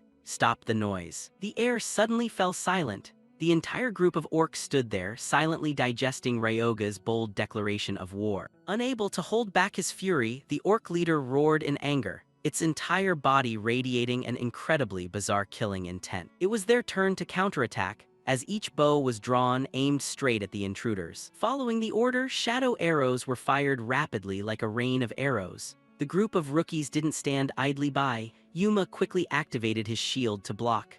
Yuka and Haibara swung their swords to deflect the arrows. Seeing the rain of arrows thinning, Yuka seized the opportunity to retaliate. She shouted, "Fire arrow." The crossbow in her hand unleashed its power, launching a series of fire arrows that engulfed the entire orc pack. The arrows struck each orc in the chest, leaving them no time to react. Cronus suddenly appeared, leaning close to Ryoga's ear to whisper his assessment. "Not bad, they're actually useful." Ryoga stood with his arms crossed, watching them with satisfaction. "That's right, from now on they will grow even more." After the losses, the orcs immediately counterattacked. The leader roared and charged forward. On this side, Ryoga briefly commanded, "Go, armored zombies." They enthusiastically rushed into battle, powerfully landing punches straight into their opponents' faces. The sheer force sent the orcs flying several meters away. Observing the overwhelming results, Ryoga couldn't be more satisfied. "The results are better than I expected. Reading those books in the Library of Knowledge last night really wasn't a waste of effort." The more they fought, the more energized the armored zombies became. They swarmed the orcs, cornering them and then finished them off one by one. Despite having the upper hand in ability, the sheer numbers were vastly different. The orc's axe struck the armored zombie hard, causing significant damage to the armor. The system immediately warned, "The armored zombie's armor has been damaged. Durability decreased, defense decreased by 15%. Seeing the critical situation, Ryoga quickly reinforced his forces, shouting, "Bone armor." Immediately, the damaged armor was restored. The armored zombie's armor has been repaired. Durability increased by 20%. Still not strong enough to overwhelm, Ryoga continued to channel spiritual power. The newly summoned writhing flesh. Strips of raw flesh rushed forward and clung tightly to the orcs. They writhed fiercely, and the poison secreted from within caused the orcs to scream in agony. The scene caught Yuma's eye and he couldn't help but marvel. He's not just simply strong. The way he uses his skills is really on a completely different level. The orc leader stumbled forward. On the ground, those who couldn't withstand the toxin had gradually faded away.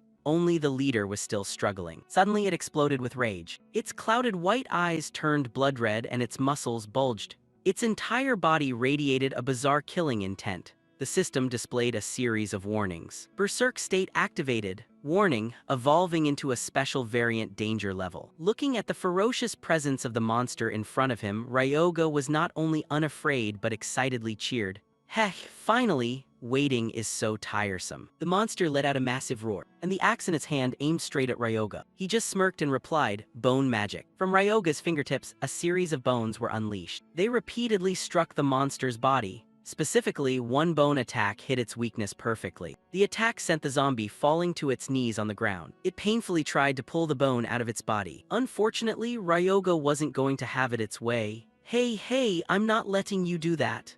The system sound rang out, mana minus 25%, continuous drain effect activated. The bone fragment plunged deeper into the zombie. Ryoga didn't even forget to provoke it. "Anyway, it's not like you're the only one about to die, don't be so pessimistic." The system continued to notify, continuous drain effect activated, mana minus 40%. Deep down, Ryoga was struggling with a headache. Controlling 6 bone fragments at once is draining mana like crazy, but as soon as one bone stuck in it falls out, it will start moving again. I have to pierce its heart in one strike. Thinking is doing, so he poured all his strength into casting the bone skill. Ryoga's drain grew even larger, continuous drain effect activated. Mana minus 68%. The result was the monster's agonizing screams. After a long struggle, the monster was finally destroyed. Ryoga panted, staring fixedly at it. He reached his arm toward the undead and activated life absorption.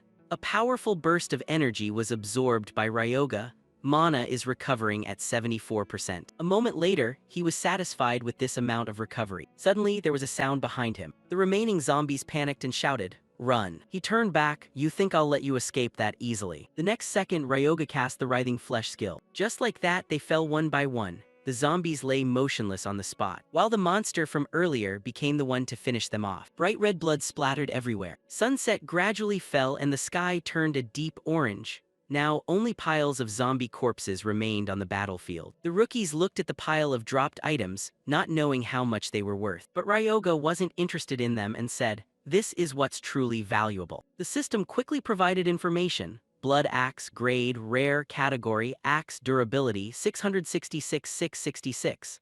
An axe forged from refined blood. It is enchanted with magic to amplify the user's strength. The more blood it absorbs, the more its power increases. Reading this, Ryoga felt even more satisfied with the weapon.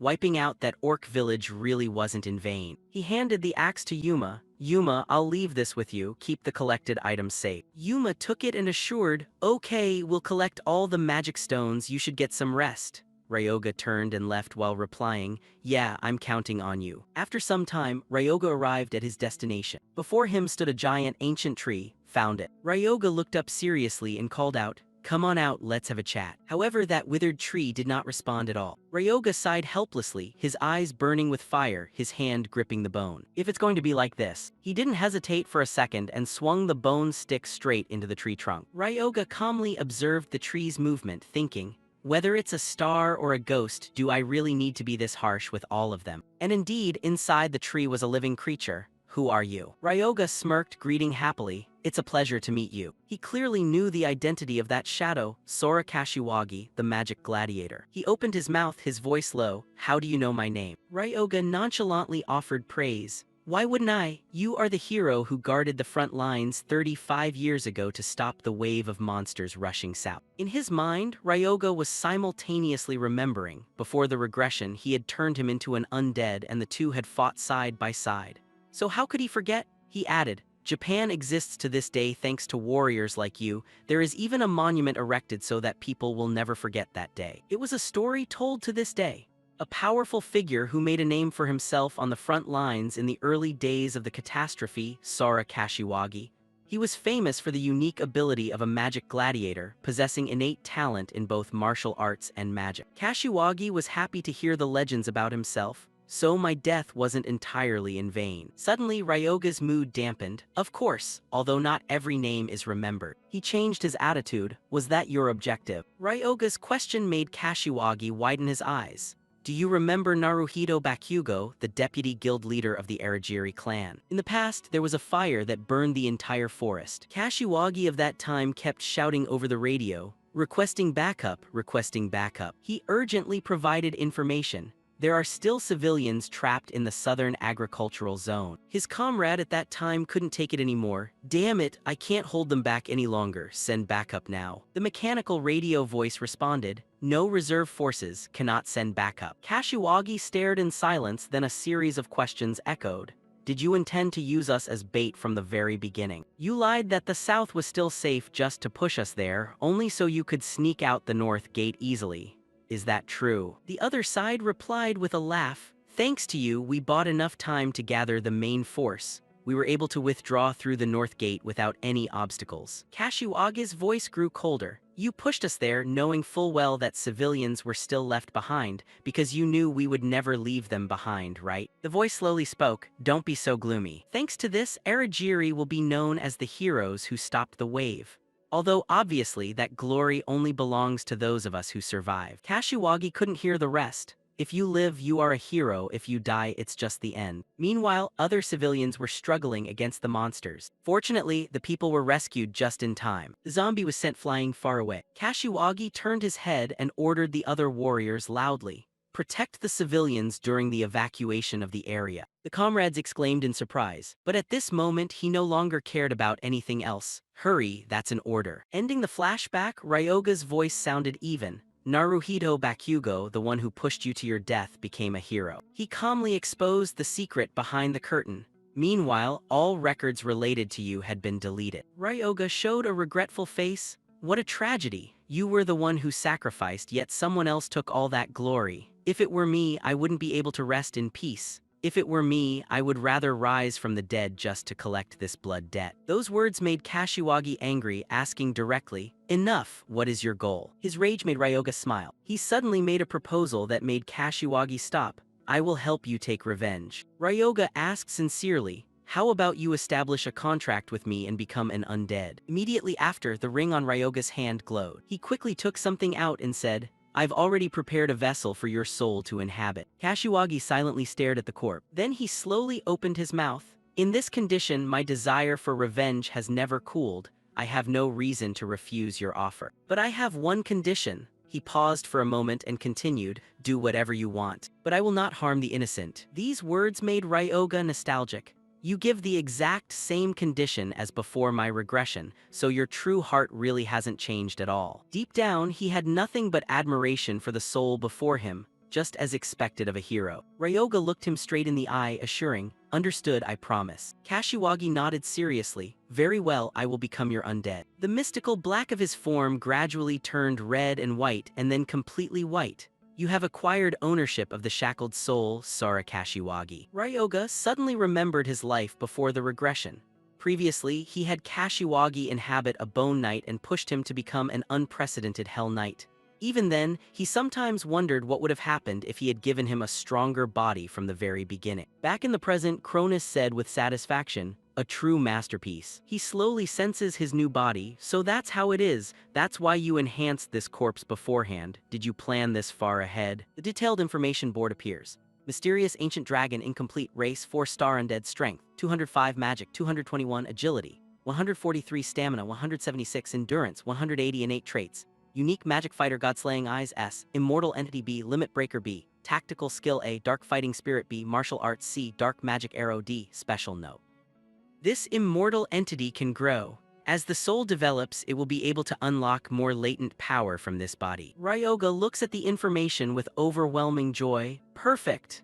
He didn't have these innate traits in his past life, especially the unique magic fighter trait. You have the aptitude of both a fighter and a mage. As your stats increase, your spirit will also increase. When spirit increases, a random stat will be enhanced. You can learn and use the skills of both a fighter and a mage simultaneously without incurring any penalties. After reading it, he understands immediately. So, the magic fighter trait was also inherited. A second later, Ryoga changes his expression and asks coldly, how is the body feeling? Kashiwagi tries moving a little and shares his thoughts. Not bad, though it's still a level below compared to when I was alive.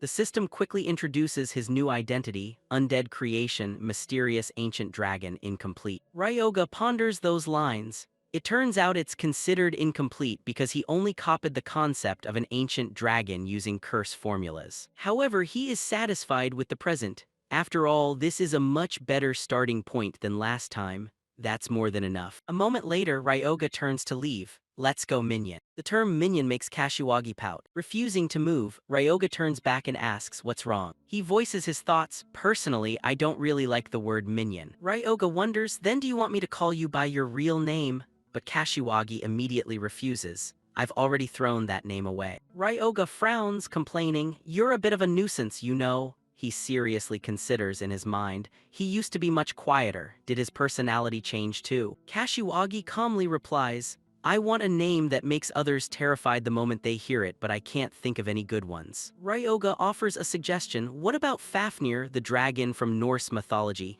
He is annoyed. Don't do that to me. He tries another. Black dragon, too generic. Ryoga gets angry. Tiamat. That's a bit much. Finally, he can't hold it back and just says, then let's just call you Great Serpent. And once again, Kashiwagi refuses. Ryoga's frustration grows harder to control. Should I just punch this guy? Eventually, after a while, he relents. Thinking about it, the first one was the best after all, Fafnir. That makes Ryoga's headache subside significantly. All right, then Fafnir, let's get going. Suddenly, Kashiwagi shouts in panic. Wait, I'm naked, brother. Without waiting for a response, he glances around, quickly snatching a piece of cloth from a tattered tent and wrapping it tightly around his body. Hugh, that's better. He becomes more confident and strides forward. Then let's go. That series of actions leaves Ryoga questioning in his head. Is this his true self? Night falls, an excited cry echoes throughout the house. Huh, what's that? Rinya excitedly yells. The corpse in the vat is moving. Ryoga agilely explains everything to him, but Rinya is too excited to hear a word. Amazing, amazing, I have to learn this. Kashiwagi can't stand the excitement and asks Ryoga, gross, can I punch him? responding is Ryoga's cold refusal. No, he's my partner. Suddenly someone calls Ryoga's name. Yuma's group reports in a friendly manner. We're going back to Tokyo to reorganize our stuff. Ryoga doesn't have much to say. Okay, I understand. A moment later, Ryoga summons the ring. From it appears the corpse of the monster he destroyed. He sits down to assess the situation. What should I create from the orc leader's corpse? Seeing this, Rinya sits down as well to probe. What's next? Ryoga curls his lips and asks back, curious. That smile makes Rinya feel uneasy and he quickly waves his hands. Not really, not at all. Last time mixing herbs almost made my hands fall off. But Rinya cannot overcome his own curiosity. He works honestly while silently thinking. He's always outside of my expectations. Of course I'm curious. Turning to Ryoga, he is currently dissecting the corpse, separating flesh and bone. The monster's body gradually disintegrates. Cronus appears out of nowhere, wondering, oh, making an undead? Ryoga replies in his head, you can never have enough firepower. The system flashes a notification, bone structure completion rate is high. All stats increased by 100%. He reaches back to command the extraction.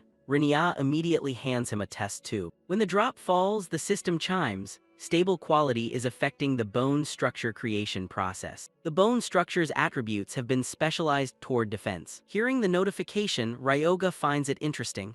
Oh, this guy will make a pretty decent bodyguard. Very quickly, the skeleton stands up. Undead Bone Guard 2-star rank. He stands in front of the Bone Guard and instructs, later, when I use the life absorption skill, you must take care to protect me carefully. Remember that. It quickly nods, making Ryoga satisfied. Good, very good, keep doing that. Rinya finally has time to look at it. Why is it bones this time? Ryoga modestly explains the reason. Bones have many advantages. They are light and never rot, even without any treatment. In reality, Ryoga's nature is still that of a capitalist. Unlike zombies, which have a time limit, as long as he continues to supply souls, he can work these bones to exhaustion. Life absorption is a melee skill, so I need a bodyguard whenever I cast it. That deep thought leaves Rinya in awe. This guy doesn't just create bones, he even thought about maintaining them in the long run. Man, I never get bored watching him. Afterward, Ryoga leaves the bone guard with him. Rinya, I have some business to attend to for a while, so I'm leaving it to you to take care of. Rinya asks in confusion, where are you going at this hour? Ryoga casually reveals, to the Pantheon. I just received a notification that I need to go receive divine arts because I just leveled up. Rinya freezes for a moment. A while later he restarts. What? Divine arts? Wait a minute, what do you mean? He can't imagine it. Are you a priest? He sighs and calmly replies, actually, I'm a fairly devout believer. Rinya shouts, holding his head and trying to deny it. No way, absolutely not, that's impossible. Even if this world were upside down, seeing his stubbornness, Ryoga helplessly thinks, it's true. Then he seriously instructs, have you finished registering the patent for the intermediate medicine yet? Rinya nods in confirmation, yes, we can proceed with the review process soon. Ryoga hears it and nods in admiration, that's fast. Rinya excitedly responds, the longer we wait, the more competitors will appear. I'm not the type to procrastinate. He frowns, his face showing some speculation. The only problem is promotion. We have to wait until next year for the exhibition. Ryoga hears this and says decisively, if so, give me a few bottles, I'll help you advertise if I get the chance. Rinya doesn't hesitate, taking out a bottle and handing it to him. I'm counting on you. Ryoga holds the bottle in his hand with an extremely smug look. If this succeeds, we will make a huge profit. Thinking of this, he can't help but burst into laughter in delight. In the end, it really is money that makes the world go round. Rinya sees that devilish smile and frowns, wondering, is he really a priest? In another aspect, the temple appeared suddenly after the great catastrophe. Most people coming here focus on receiving divine skills and blessings from the stars. Ryoga just stepped here and felt the distinct atmosphere. Cronus beside him sighs, what a place that reeks of the mundane world. Ryoga walks along the path and ponders. The most mundane people are the stars themselves, those who always demand offerings from their followers. At this moment, when arriving in front of a mysterious building, Cronus looks around and sighs, and yet I don't feel any divine presence from these relics.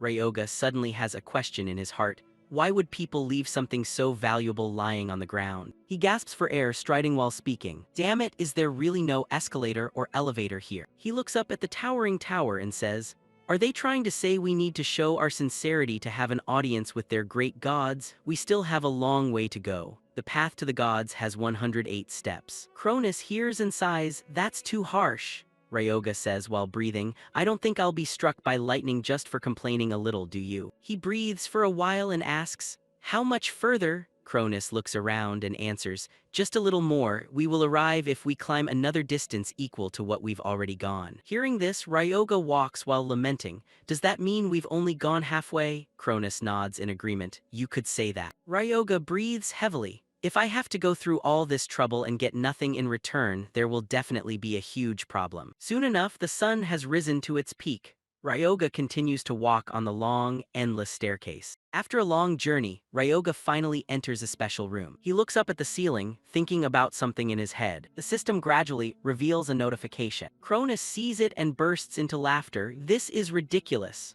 Ryoga frowns and reminds him, "Can you be quiet for a moment?" Cronus suddenly frowns, his expression becoming serious. "Then I guess it's my turn." Right after that, he seems to be summoning power. His finger points to a spot in the air and then presses it. The system displays a notification, "Registration successful." Then the system immediately shows the divine arts he received. First is Impure Blessing, followed by Punishing Wedge. After everything appears, Cronus looks at him and laughs. "How about it? I bestowed this upon you." Ryoga nods, looking satisfied. "Pretty good." As soon as he gets his nod, Cronus bursts into laughter. "This is my greatness." Right at that moment, another system notification appears. "To continue shining at the temple, achieve more milestones and receive praise. The current starlight is too weak to attract followers. Please improve the divinity of the star." After reading, Ryoga looks at him and sneers. "It says that." Cronus angrily curses, "What kind of garbage system is this?" Yet Ryoga curls his lips and smiles meaningfully. "Even so, it doesn't change the fact that I've become stronger." Time passes by. The ink-black sky suddenly shines with a strange stream of light. Ryoga is now walking slowly alone on the road,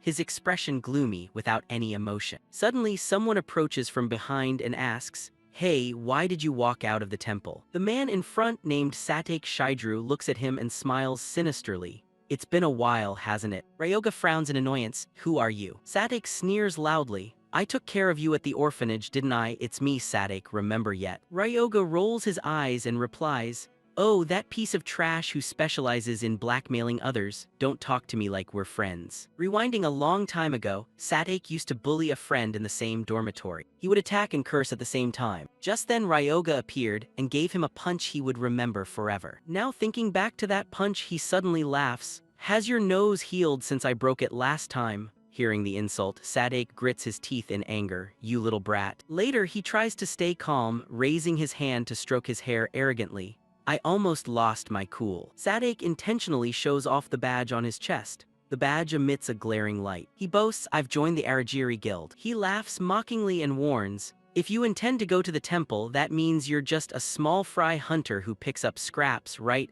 Don't think things will happen like they did before." Facing the stern warning, Ryoga remains very calm. "To me, it seems nothing has changed at all." Seeing he isn't afraid, Satake grits his teeth in annoyance. "What was that?" He clenches his fist and lunges forward, shouting, "Don't you dare look down on me." But someone quickly lunges forward and grabs his arm. That is the captain of the 7th Attack Squad of the Aragiri Guild, Reigo Ramen. He squeezes Satake's arm and warns, "Stop it, we're in the middle of the city." Seeing himself stopped, Satake is furious. "Ramen." But before he can finish his sentence, Ramen turns to look at Ryoga and suggests, "Then how about we change locations and have a formal match?" As he speaks, a thought arises in his heart. He dares to cause trouble even knowing we are from Aragiri. What an insolent kid. Satake is stunned. "Huh, with this guy?" Ramen nods. "That's right, you two know each other, right? So why not let your fists do the talking?" Hearing this, Satake suddenly laughs with pleasure. No, you must be joking, right? This guy just became a hunter recently." As soon as he finishes, Ryoga doesn't hesitate to agree. "Sure." Seeing he agrees without hesitation, Satake is extremely panicked.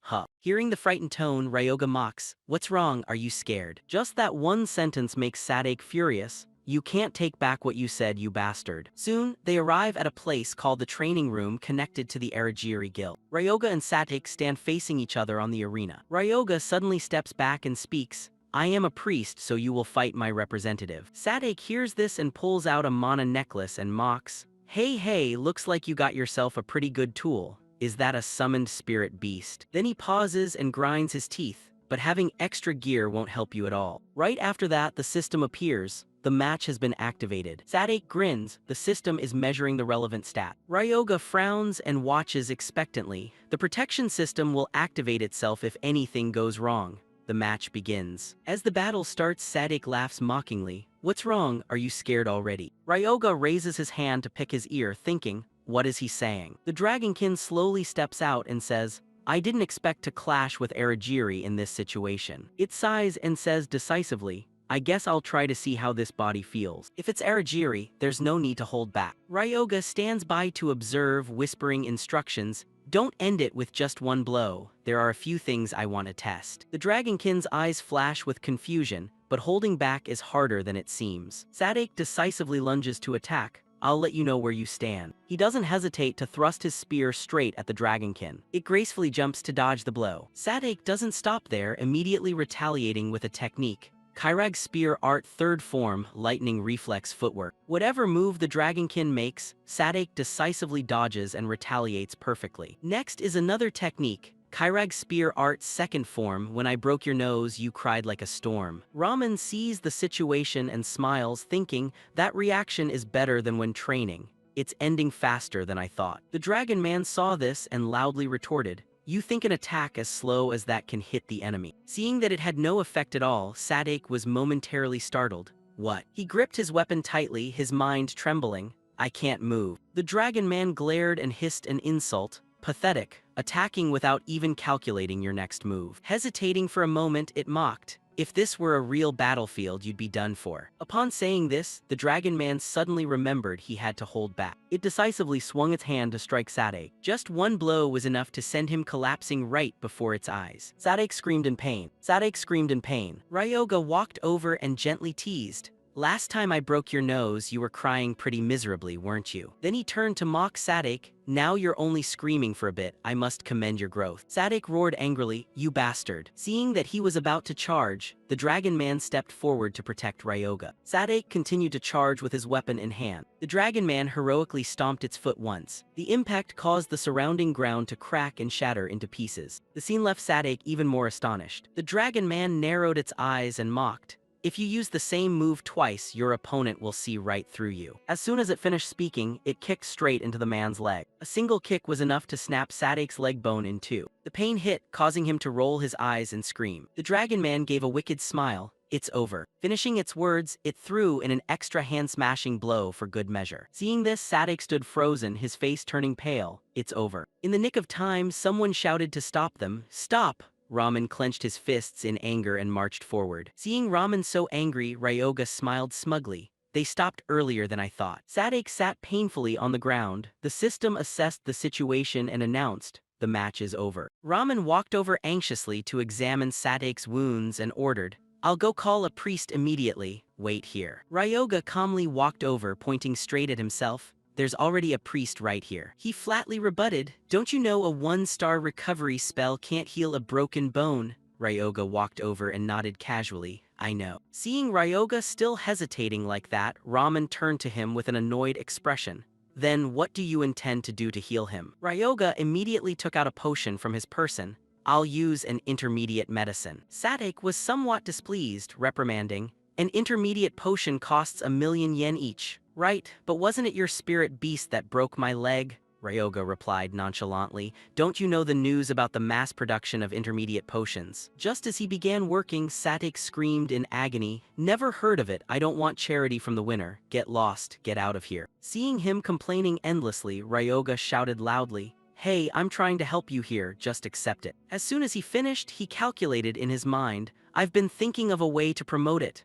Ryoga poured the medicine directly onto the wound and gave a wicked smile. I didn't expect a test subject to be right here. How lucky. The glowing liquid poured straight into the wound on Sadek's knee. After witnessing this miracle, Ramen was slightly stunned. No way, it actually works. The bone has been completely reconnected. At this moment, a thought stirred in his mind. I want that bottle. After fixing Sadek's wound, Ryoga stood up with a satisfied expression. Ramen walked over, biting his lip as he asked, Intermediate medicine, where did you buy it? Hearing this question, Ryoga couldn't stop the corners of his mouth from curling up. he's taken the bait. Ryoga pondered for a moment then said, if you're a team captain at Aragiri, you're about 3-star, right? Ramen nodded bluntly. Yeah, so what? Ryoga cast a glance and chuckled. Then fight me, and I'll tell you the info about that potion. Receiving this offer, Ramen was slightly surprised. So that still wasn't enough. Ryoga sighed and reasoned, the last match was too short, this time I want a serious fight. And so, Ryoga and Ramen's spirit beasts entered the arena in a ready stance.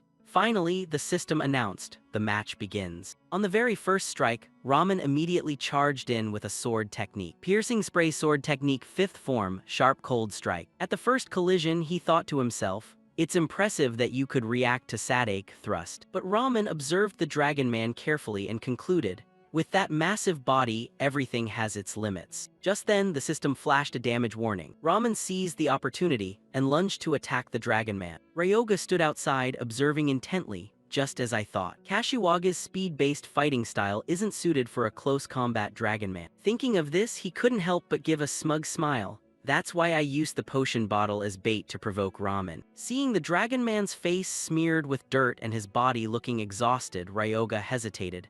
If he encountered an opponent he couldn't fight well against, Fafnir would certainly feel it.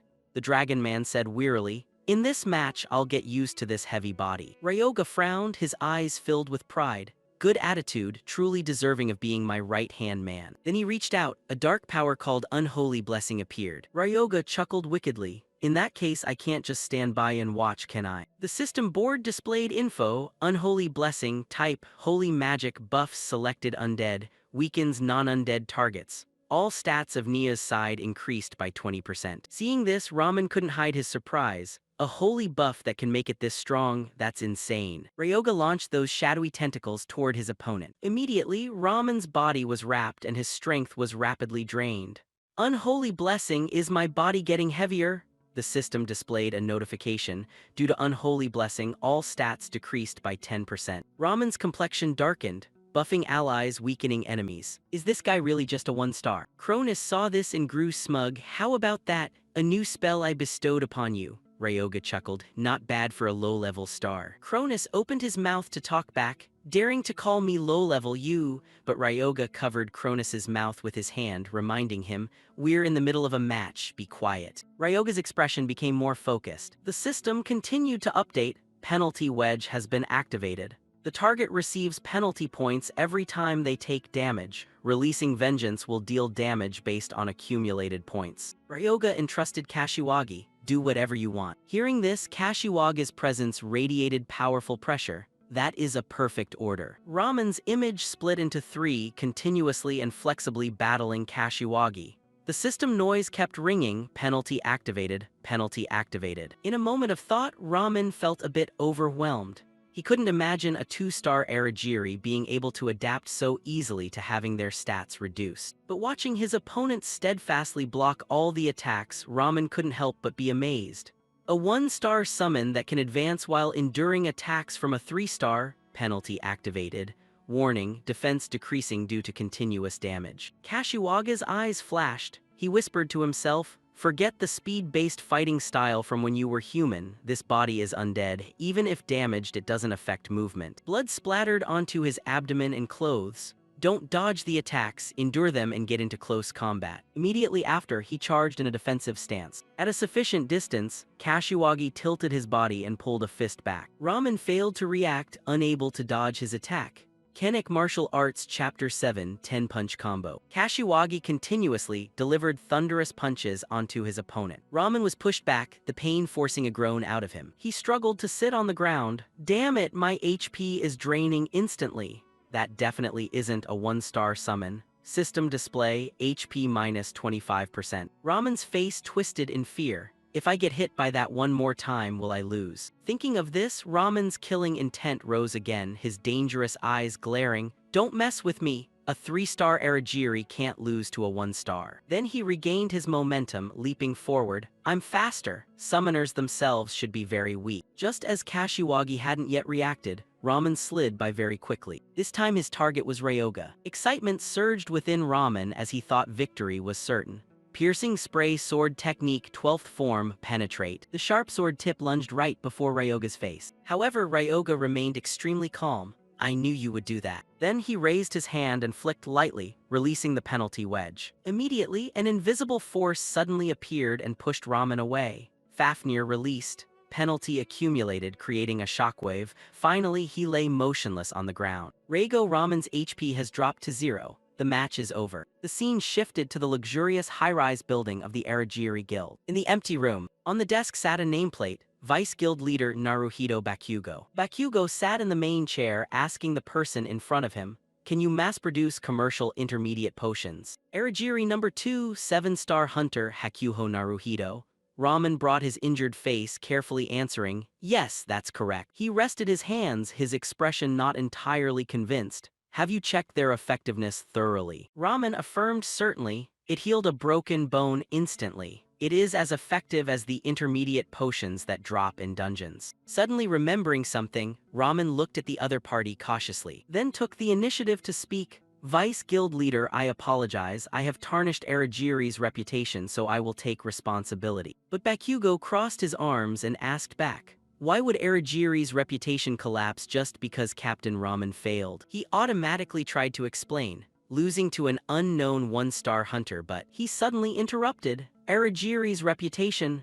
At this moment, the expression on Bakugo's face was terrifying.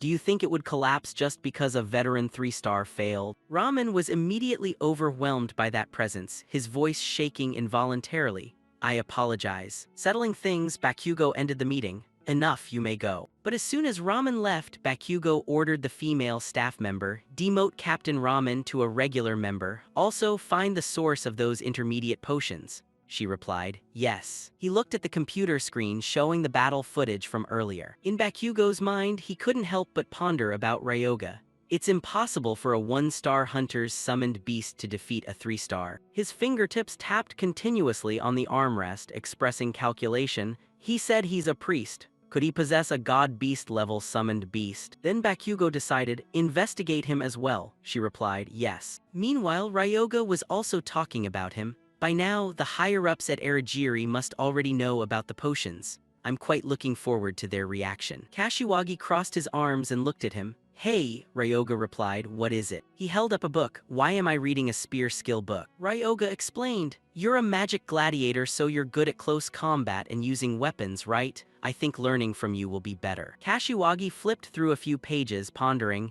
you're giving me troublesome work, but why suddenly a spear skill? Ryoga suddenly remembered the moment Sadake lunged to attack him, and he complained uncomfortably, when things get dangerous, everyone targets me, that annoys me. Hearing this, Kashiwagi laughed to the point of tears. Targeting the weaker one is only natural. The more he spoke, the louder he laughed, and he teased, a master who looks even weaker than his right-hand man. Drink more protein and train. Ryoga frowned in dissatisfaction. Suddenly, he looked at his raised hand. My left hand is moving on its own.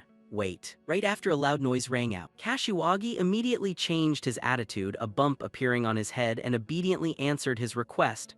All right, I've understood this skill book. Now I'll teach you spear techniques, Ryoga praised. As expected of a magic gladiator, you learn really fast. Saying that, he threw the book back toward him. The master should memorize it too. Ryoga caught it easily. Basic spear techniques of the Venian house, type, skill book. A book recording the basic spear techniques passed down in the Venian family. Even a child could learn them if they understood the content. Thinking of this, Ryoga told himself, if I learn this, later on I can learn the Death Vortex. The Death Vortex is a skill developed by a British spear-wielding star based on the spear techniques of the Verdian house. Normally, it would take years to complete, but in this life I will end it myself. His expression became wicked with a smirk. This is the privilege of someone who has regressed. I will happily accept it. Then the book disappeared, turning into a golden stream floating in the air. Ryoga is using the basic spear techniques of the Venian house skill book. System reports, skill data has been installed. He very quickly felt its power. As expected, skill books are truly wonderful. I've learned the spear techniques instantly. First form, thrust, second form, instant thrust, third form, wind swirl, fourth form, shaft strike, fifth form, fierce sweep, sixth form, full power thrust. A total of 6 forms, quite simple. Suddenly, Kashiwagi unexpectedly jumped up. As you said, I'm good at teaching. Ryoga was blank-faced, not understanding what was happening, and looked up at him. Kashiwagi held his staff and took momentum from above, preparing to aim at where he was standing. Physical techniques are learned through experiencing them. Right after that, a massive explosion erupted, and the ground was filled with dust rising high. By the time the air cleared, Kashiwagi was ready for the practice session. Now, Master, let's start the practical training. The protector of the summoner adjusted his stance, the spear in his hand like a natural extension of his massive blue body. The spearhead slammed onto the floor just inches from Ryoga's feet. Fafnir scolded him mid-session, pointing out that constantly dodging wouldn't help him master the weapon. He needed to learn how to stand firm and face it. Ryoga kept his body light, his eyes locked onto the moving weapon, barely dodging another series of deadly attacks. In a rare moment of levity, Ryoga wondered if Fafnir was holding a grudge from before. But the Dragonoid insisted that this battle was purely for educational purposes. Dragonoid lunged again, reminding his master that in a real battle, the enemy wouldn't care how long he had been learning the skill. They would just kill him. Ryoga gripped the training stick, his expression becoming rigid as he prepared to shift from pure dodging to active blocking. Fafnir's weapon became a silver-blue blur as he tested Ryoga's reflexes with a series of high-speed thrusts across the arena. "Come on," Ryoga yelled, finally finding the rhythm and swinging his staff to block the next strike. He activated the third form, the rotating defense, causing the weapon to spin and create an energy-vibrating defensive shield. The two weapons collided, creating a rain of sparks, and for the first time, Ryoga succeeded in stopping Dragonoid's momentum. He finally got the timing right. He held the shield block steady, his muscles tensed against Fafnir's overwhelming power while searching for an opening to counter. But Fafnir was faster than he looked, shifting his center of gravity, and delivering another brutal strike straight to Ryoga's chest. The strike was so strong it cracked the floor beneath their feet. The strike forced the air out of Ryoga's lungs, leaving him gasping as he tried to maintain his balance. You didn't even see the second blow. You collapsed to your knees, clutching your chest as your vision blurred from the sheer impact of the strike. Fafnir stood over you with a stern expression, reminding you that just one successful block didn't mean the battle was over. A true warrior never lets their guard down. Ryoga coughed, frustrated that his perfect defense had been shattered so easily. He thought he had the rhythm down, but he had only focused on the first strike. The Dragon Mentor explained that even though you blocked the first hit, you left yourself completely exposed for the second. Combat is a continuous flow, not a series of individual strikes. Ryoga shouted that the gap in power was too great, but Fafnir revealed he had been suppressing his strength to match his master's level, insisting this was purely a matter of skill. Pushed to his limits, Ryoga's competitive fire ignited. He told the Dragonoid that from now on he would give it his all, no matter how much it hurt. He activated the life absorption skill, not for healing, but to pump the absorbed energy into his muscles and temporarily boost his physical stats.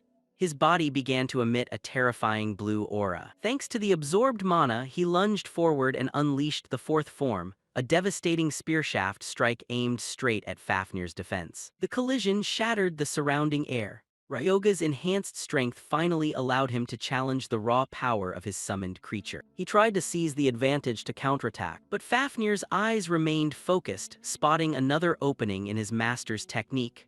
Ryoga was still thinking too far ahead. A moment later, Ryoga was lying on his back on the floor again, staring up at the ceiling and wondering where his defense had failed this time.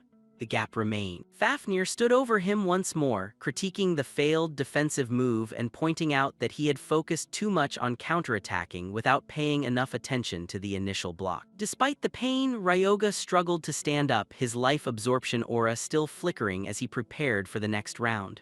He wouldn't give up until he got it right. Fafnir lunged forward with a series of lightning-fast strikes, demanding that his master nail the timing this time. Ryoga's eyes widened as the spearhead flew toward him, forcing his body to react faster than ever before. He had to trust his new instincts.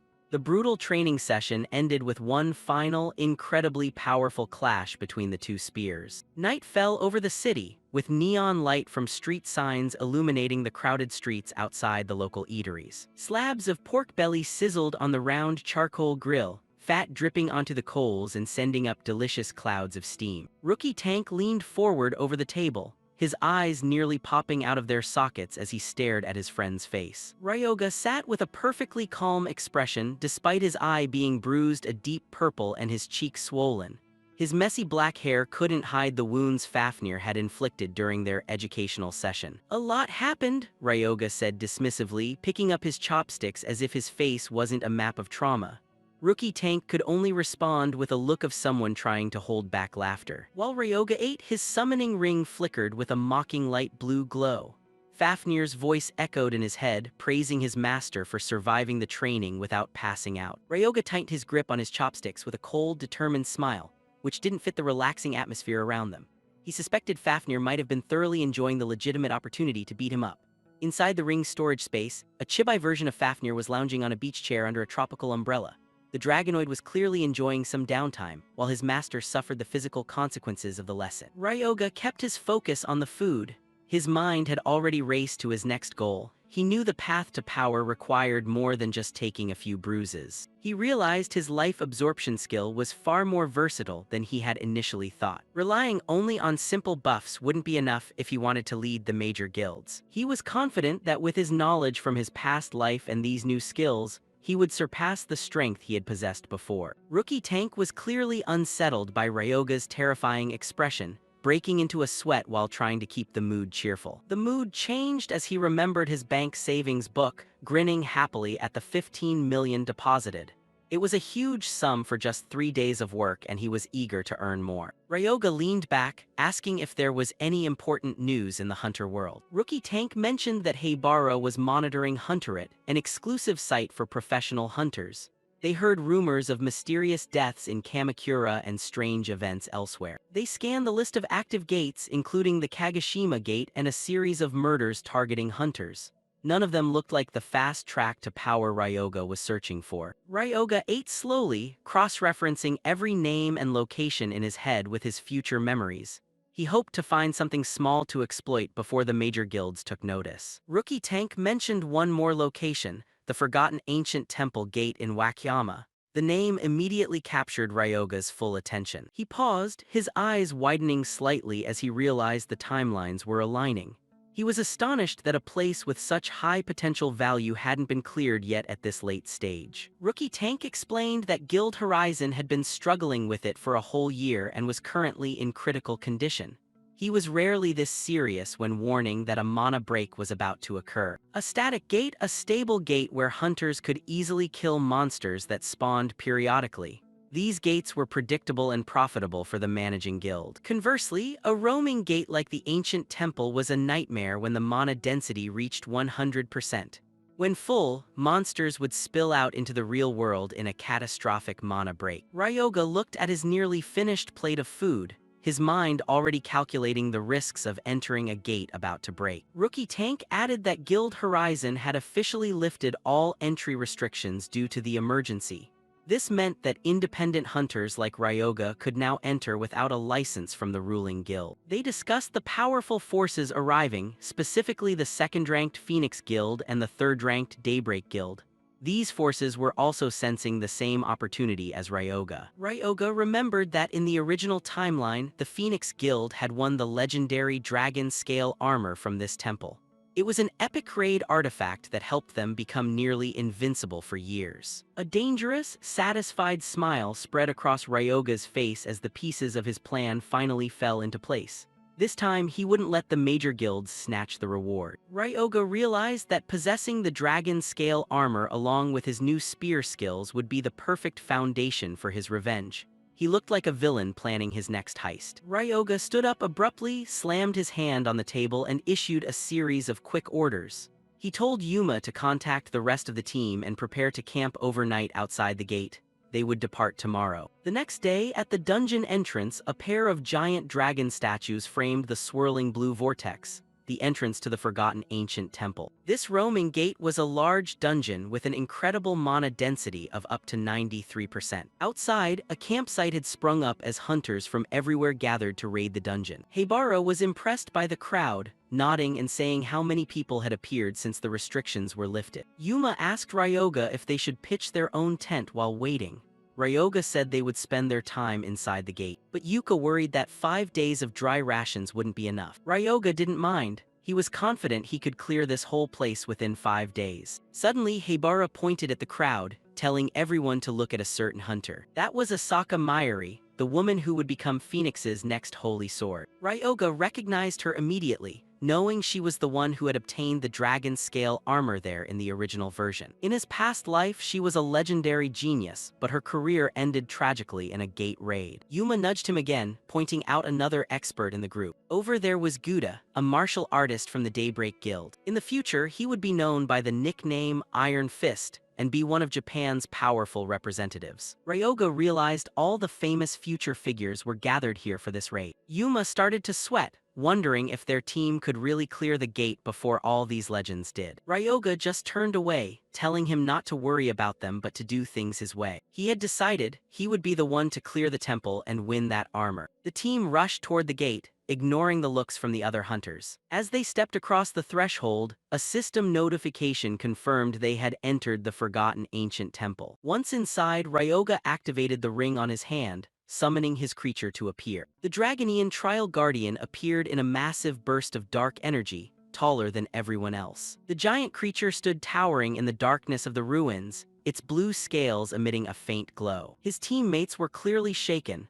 asking if Ryoga intended to turn them into undead. He gave them a cold look, saying he didn't randomly turn just anyone into a puppet. The Trial Guardian Fafnir laughed loudly, mocking them by saying they were so weak that zombies were the best hope they could expect. Ryoga told them not to worry about useless things and to keep moving forward. Suddenly, the stone pillars and the floor of the temple began to move and grind against each other. The Dragon Trial Guardian realized the terrain was changing and checked with his master to see if they were okay. Yuka panicked, realizing that this terrain change meant the real difficulty was 3 stars. The entire structure inside shifted once every day, along with all the monsters inside. Ryoga kept a cold expression, remembering that these features were exactly the same as before his regression. He ordered the Trial Guardian Fafnir to lead the way as they pushed forward. The summoned creature happily obeyed, ready to protect its weak master while buffed by dark spikes. Sunlight shone through the cracked ceiling of the ancient temple,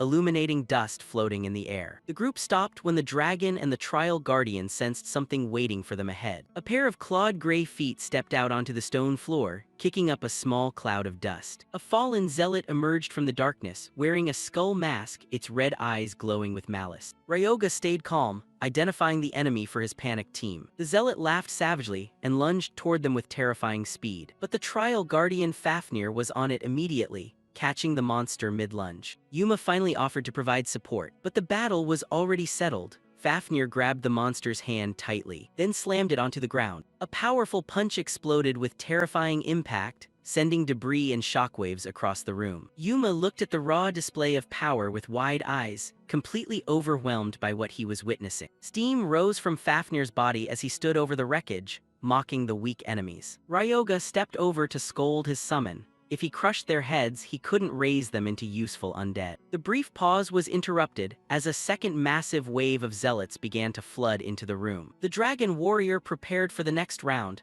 nodding and saying the enemies truly didn't know when to give up. Ryoga decided he had seen enough from the sidelines and prepared to take an active part in the battle. He raised the staff of resentment high, and a system notification confirmed the mana consumption had decreased significantly. Ryoga activated bone control to capture the incoming enemies. Sharp bone spikes shot out suddenly, piercing the chests of several zealots. Dark and holy energy intertwined, eroding the enemy's remaining vitality at a terrifying rate. Ryoga knew that due to their low elemental resistance, this specific magic combination was lethal. A wave of debuffs swept over the remaining zealots, clearly reducing their speed and making them sluggish. Fafnir noticed the change immediately as his own stats were doubled by the powerful buff. He dove headfirst into the enemy formation. His movements were fluid and masterful thanks to his recent training. He crashed into the center of the monster horde like a shooting star, shattering their formation in a single blow. The summoned creature stood on a pile of corpses as the last of the zealots were finally eliminated. Ryoga lowered his staff with a sigh, realizing he had almost forgotten to activate the life absorption effect to heal everyone. Fafnir reminded Ryoga that if it weren't for him being there, the kid wouldn't even be able to use skills like life absorption. The dragon person grunted, waiting for at least a simple thank you or some gratitude. Ryoga looked at him with pure annoyance, remembering the days before the regression when Fafnir had been the quiet type. The level up notification appeared as Ryoga reached level 20.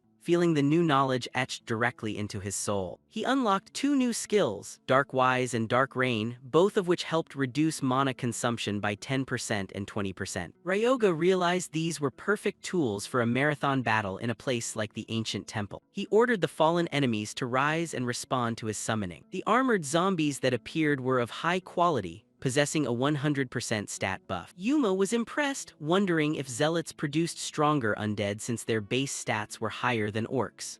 Ryoga corrected him, explaining that while the body was a factor, the magic spells carved into them were far more important. The guy looked back at him with a completely blank and confused face at the technical jargon. Ryoga clarified that it meant the stat difference wasn't that big. After that, he turned his attention to the path ahead. He told the group to speed up because this temple was much deeper than it looked. They entered the temple's massive Gothic-style colonnaded halls. Fafnir led the way, tearing zealots apart with brutal efficiency.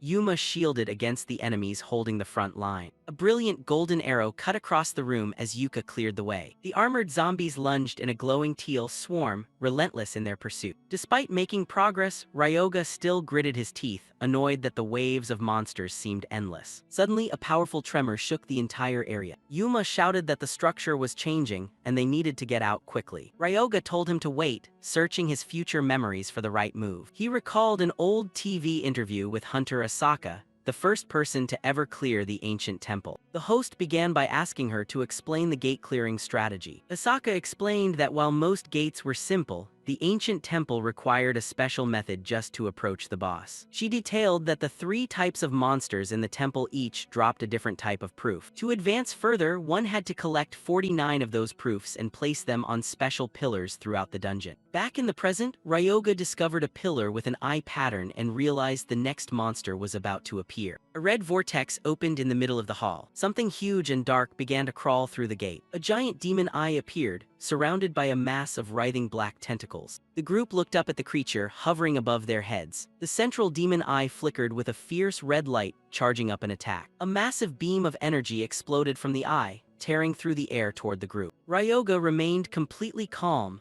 his eyes glowing turquoise as he tracked the energy signature. He raised his hand, summoning a series of sharp bone fragments from the air. The bone fragments joined together, forming a jagged bone wall directly blocking the beam. The laser hit the shield, exploding in a violent collision between red and blue energy. Despite the sheer force of the attack, the bone shield stood firm, nearly unaffected. Ryoga maintained his defense with ease, his power completely neutralizing the threat. He told his team that a bone shield enhanced by Shintani's formula wouldn't be broken so easily. The demon eye focused its gaze, preparing to fire another concentrated beam. A high-output red energy beam shot out, aimed straight at Ryoga. Ryoga remained absolutely calm, not even blinking as the deadly beam of light surged toward him. He watched the energy tear through the air, confident in his defenses. Fafnir suddenly jumped in front, taking the full brunt of the beam with his massive armored chest. The Dragon Man stood firm, telling his master to step back so he could handle the heavy lifting. The eye fired another beam of light to attack once more, and the terrifying heat from the beam pressed against Fafnir, but his scales held firm under the pressure. Ryoga watched from behind, assessing the summon's incredible durability.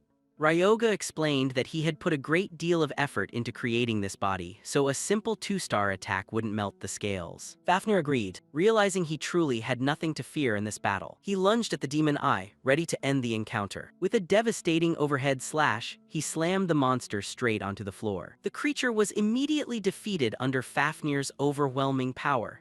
The Dragon Man asked if he should turn it into an undead, but Ryoga said no, doing so would ruin the drop they needed. Ryoga explained that the eye itself was the proof needed to clear the gate, and it would be useless if it became part of the undead. The group continued to advance deeper, the air growing heavy with dark energy.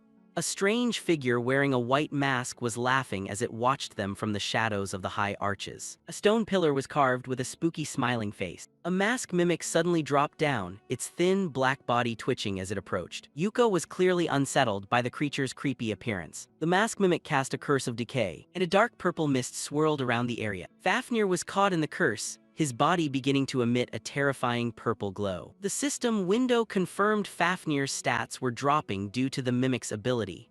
The mask mimic emitted a low predatory growl as it prepared to attack. Ryoga considered using Impure Blessing to counter it. Realizing that the curse shared the same dark attribute as his spiritual power, A small turquoise flame flickered on Fafnir's finger as he began to resist the effect. The Dragon Man explained his plan. If the curse was a dark attribute attack, he only needed to suppress it with a stronger form of dark energy. Ryoga was surprised to see Fafnir had removed the curse all by himself. He looked at his summon, impressed by the incredible instinctual talent to figure that out on his own. The mask mimic lunged, spewing a stream of purple energy called the Curse of Decay. Ryoga Chinen stepped up, placed a hand on Fafnir's back, and decided it was time to try a new trick. He activated Impure Blessing, using the Dragon Man as a bridge between his own power and the incoming attack. The mimic froze in midair, its empty eyes widening as the curse began to backfire against it. Fafnir immediately understood that his master was pumping holy energy directly back through the curse's connection. Caught in a loop of its own making, the creature began to freeze up. Ryoga shrugged, nodding and saying that being a saint made his holy attacks a cheat code against dark types. Giant turquoise energy spikes erupted from the ground,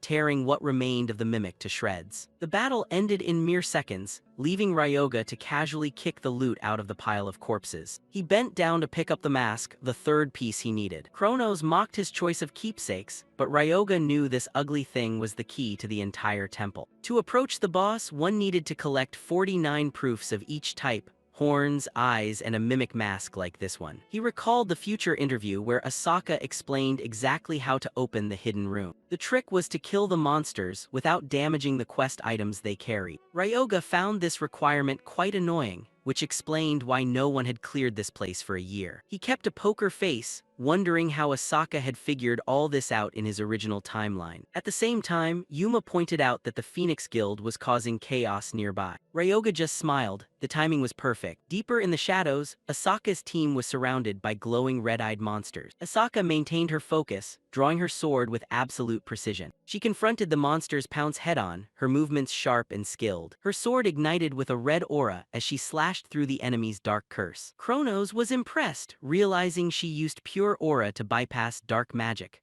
Ryoga realized this was an option of Gale's sword, a skill that required extremely precise timing. He didn't intend to stay and watch, ordering his team to speed up. As they passed, Asaka stopped, watching the strange group move without hesitation. Her teammates asked if she was curious about them, but she was even more confused by their lack of fear. The man thought they were just reckless amateurs, but Asaka wasn't so sure. Ryoga kept his eyes forward, stepping deeper into the temple's Gothic architecture. Asaka watched his back, convinced no one moved with such confidence unless they knew the layout by heart. Ryoga remained silent, his mind already 3 steps ahead of everyone else. He glanced quickly behind him, realizing he was being followed. Asaka watched his receding figure, having a clear feeling that their paths would cross again. 5 days later, the fatigue of the grind began to show as the ruins filled with the bodies of fallen cultists. Ryoga sighed, admitting that despite his knowledge from his past life, the endless spawning of monsters was starting to become irritating. The team members were clearly under pressure, wondering if the monsters would ever stop spawning. A stray cultist tried to sneak up while they were distracted. Fafnir didn't allow it, swinging a massive scaled fist and smashing the monster straight into the ground with enough force to crack the stone floor. The impact created a shockwave that rippled through the area. Kronos laughed loudly, calling Ryoga a hero for his courage, though Ryoga was just trying to survive. Ryoga cleaned up the remaining monsters, ordering the zombies to stand back and provide support.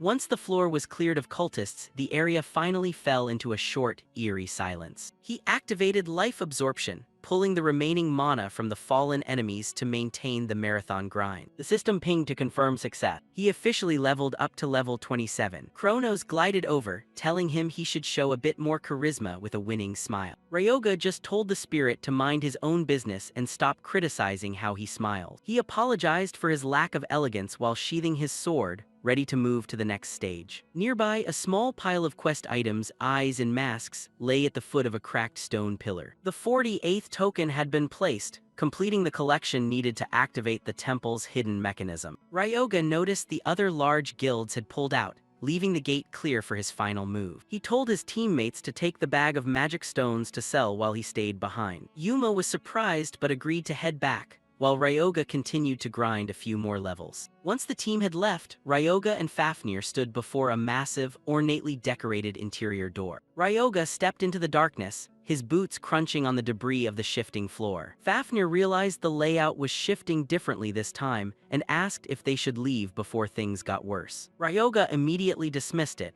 insisting they would clear this place right now. The Dragon Man realized there were hidden conditions in the dungeon he wasn't aware of. Ryoga explained they needed to place tokens on special pillars marked with a triangle, a circle, and a smiley face. He pointed out that zombies weren't smart enough to do this, so they had to handle the heavy lifting themselves. He told Fafnir to get ready to run because the timing this time would be very tight. Suddenly, the entire room began to shake violently, and massive chunks of the ceiling fell like rain. An armored zombie was caught in the collapse, its skeletal body crushed under tons of rock. The system pinged to report a lost summon, while Ryoga dashed through the falling debris. He realized the dungeon's transformation was happening much faster than expected. Dust and smoke filled the air as the temple's architecture twisted and crumbled. Ryoga watched the chaos through the dust, desperately searching for the final activation point. Fafnir shouted that he had found it, his voice nearly drowned out by the thunderous collapse of stone. He pointed to a stone pillar that was still standing amidst the wreckage. A massive column fell straight toward them, threatening to bury them both. Ryoga cursed under his breath, clutching the bag of tokens as he prepared to dash forward. He tossed the bag to Fafnir, shouting at him to place the final token. The Dragon Man caught the bag mid-sprint, his powerful legs pushing him across the cracking floor. Fafnir slammed into the base of the final pillar just as the ground beneath him began to fall.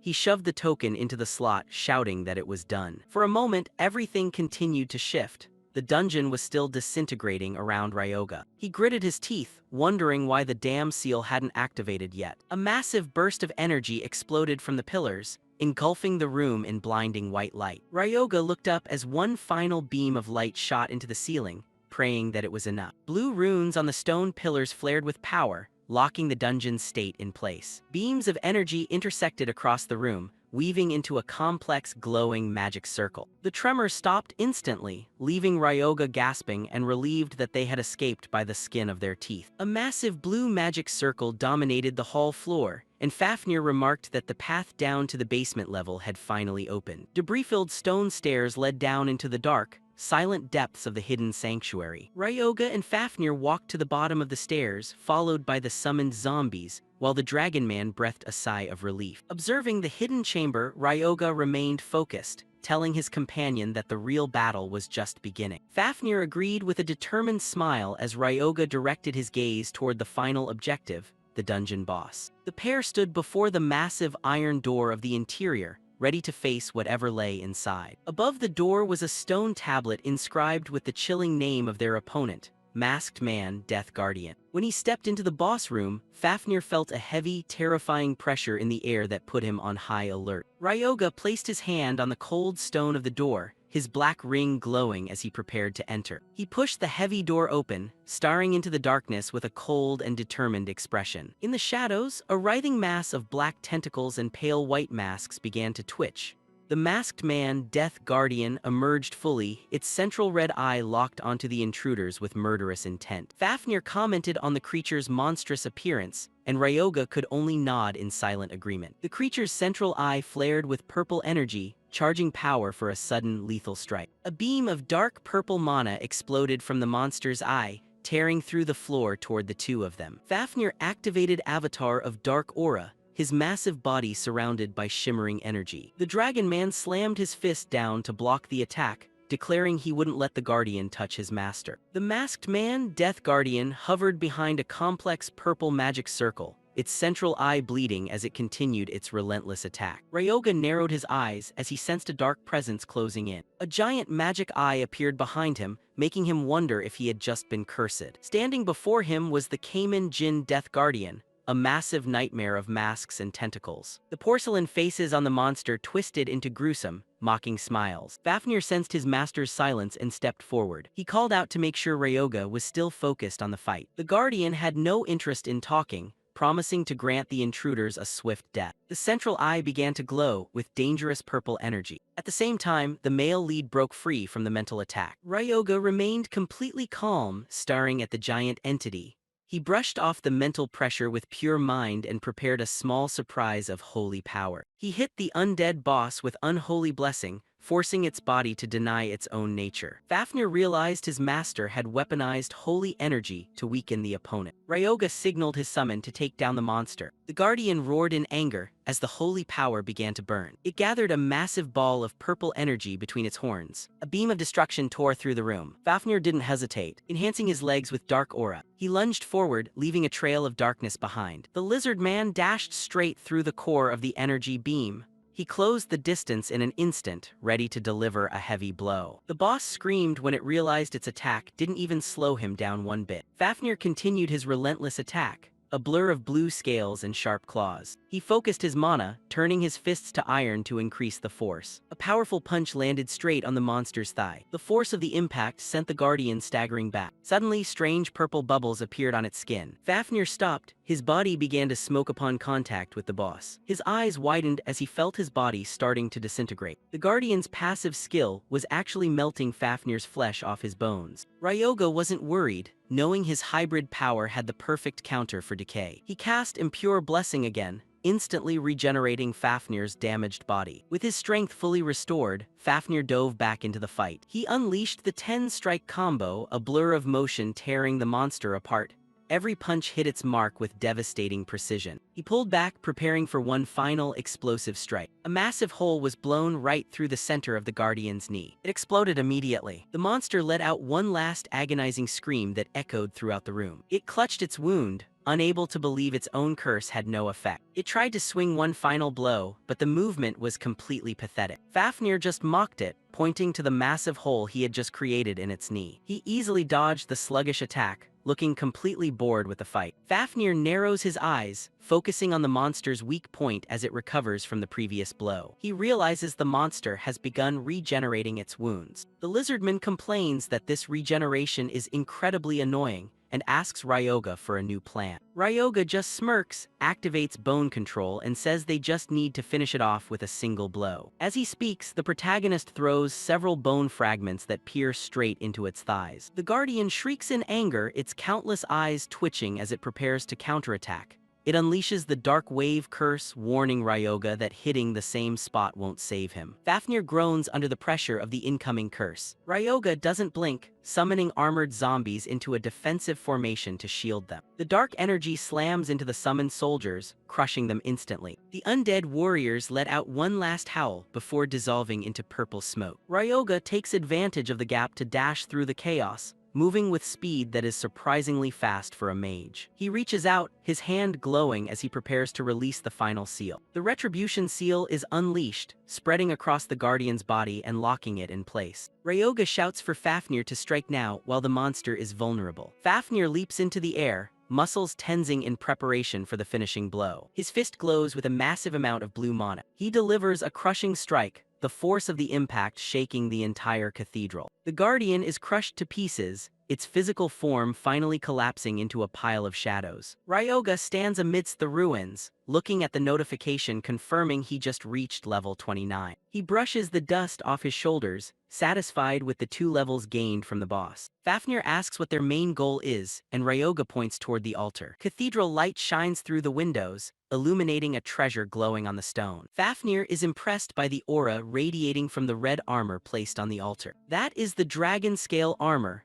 a transcendent grade growth artifact capable of syncing with the user's mana. Ryoga smiles, deciding he will happily accept this reward for himself. As soon as he touches it, the armor begins to transform and wrap around his arm. He wonders if it really only requires physical contact to be equipped. The scales spread quickly up his arm, bonding with his body accompanied by a stream of purple energy. Parameters appear before his eyes, significantly increasing his resistance and speed. Ryoga closes his eyes, imagining the perfect shape of the armor so it adapts to his style. The process completes, leaving him enveloped in a sleek black dragon armor. Fafnir crosses his arms, looking very satisfied. He says that with this new equipment, he doesn't need to hold back during training sessions anymore. The lizardman explains that he was always worried about hurting his master before, but this armor changes everything. Ryoga stares at him, asking if he's excited because he now has a legitimate excuse to beat him up. The summon smiles awkwardly, insisting his only goal is to help Ryoga get stronger. Ryoga decides it's time to leave and begins to step out as a stream of blue light swirls around him. A skill book clatters onto the floor near the boss's remains. Ryoga stops and looks back, noticing the item that dropped suddenly. Outside, the giant dragon statues still stand guard as the gate cracks with energy. The system notification confirms the boss has been defeated, and the gate will close in 3 minutes. Other hunters outside can't believe it. News spreads quickly that the ancient temple has been cleared unexpectedly. They speculate whether major guilds like Phoenix or Daybreak are the culprits. Yuma spots Ryoga stepping out of the gate and runs over. He is relieved to see him still alive. He tells Ryoga the news about the gate being cleared, only for Ryoga to nonchalantly admit he was the one who did it. The guy is stunned. He can't believe the person everyone is looking for is standing right in front of him. He stands there completely confused, trying to process the information. He starts shouting, revealing that the protagonist is the one who conquered the Forgotten Temple. Ryoga immediately lunges to cover his mouth, telling him to keep it quiet. The protagonist explains that he hates causing a commotion and wants to keep his involvement a complete secret. He offers to add the boss reward to the final payment as hush money, but Yuma refuses, saying his conscience won't allow him to accept credit for a battle he didn't participate in. Ryoga wonders if the guy intends to ask what the boss actually dropped. The new mask he picked up is a cursed item called the Shadow Mask. He also received a skill book titled Thrill of the Hunt, which allows him to track cursed opponents. Ryoga can't give them these 2 artifacts, so he plans to compensate them with cash. Meanwhile, Yuma remains determined to refuse, no matter how many times Ryoga asks. A small smile appears on Ryoga's face. They had gotten what they needed, so it was time to head back. In a separate development, Naruhito appears at the scene and asks the gathered hunters if they are the ones who cleared the temple. Asaka from the Phoenix Guild appears right after, asking the exact same question. The Daybreak leader points out that if Phoenix had done it, they would have announced it immediately. He sighs, wondering who on earth could have cleared it. The woman narrows her eyes in thought. Ryoga's image flashes in her mind, but she quickly dismisses it as impossible. Back in the city, they arrive at a repair shop that looks ordinary. Ryoga and the others step inside, discovering the place looks like it was just swept by a storm. A frantic alchemist rushes out, yelling and asking Ryoga what he did. Ryoga just looks at him blankly and asks if anyone named Arajiri has arrived yet. Rinya believes Ryoga caused this on purpose.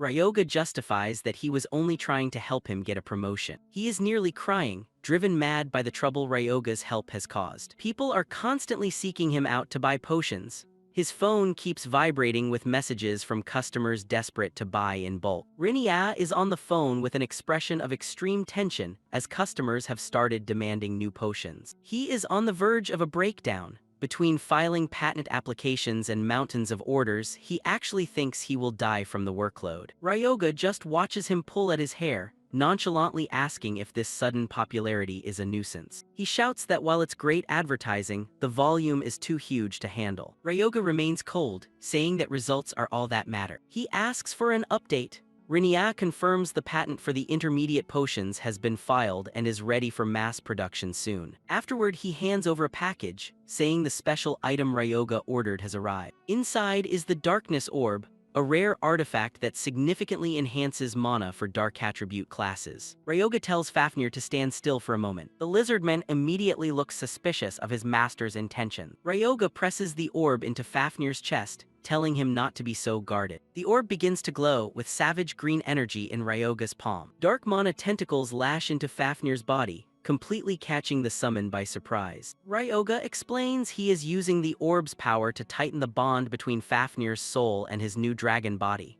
The system notification confirms the Eldritch Dragon completion rate has increased significantly, though it's still not finished. Fafnir looks at the orb, confused as to why the process didn't complete all at once. Ryoga gives him a chilling smile, mentioning a small detail. If this orb shatters, Fafnir will die for real. Suddenly, Ryoga lunges and Fafnir's instincts kick in, causing him to react immediately and catch the orb. Ryoga is impressed. The increased synchronization has clearly enhanced the summon's reaction speed. However, Fafnir is more worried about the death contract he just signed. The lizardman hugs the orb tightly to his chest, terrified of even the smallest scratch on the fragile object. Rinya witnesses the scene and calls Ryoga a true devil. Ryoga just smiles. Back with the recruit hunters, Ryoga asks them to collect magic stones, they are more than happy to help. Ryoga instructs them to keep the boss's corpse intact to use later. Yuma asks if he plans to raise it as another undead, but Ryoga has other plans. He wants to build a golem. This choice catches Yuma slightly off guard. He admits his current level isn't high enough to create high-tier undead, so a golem is the next best choice.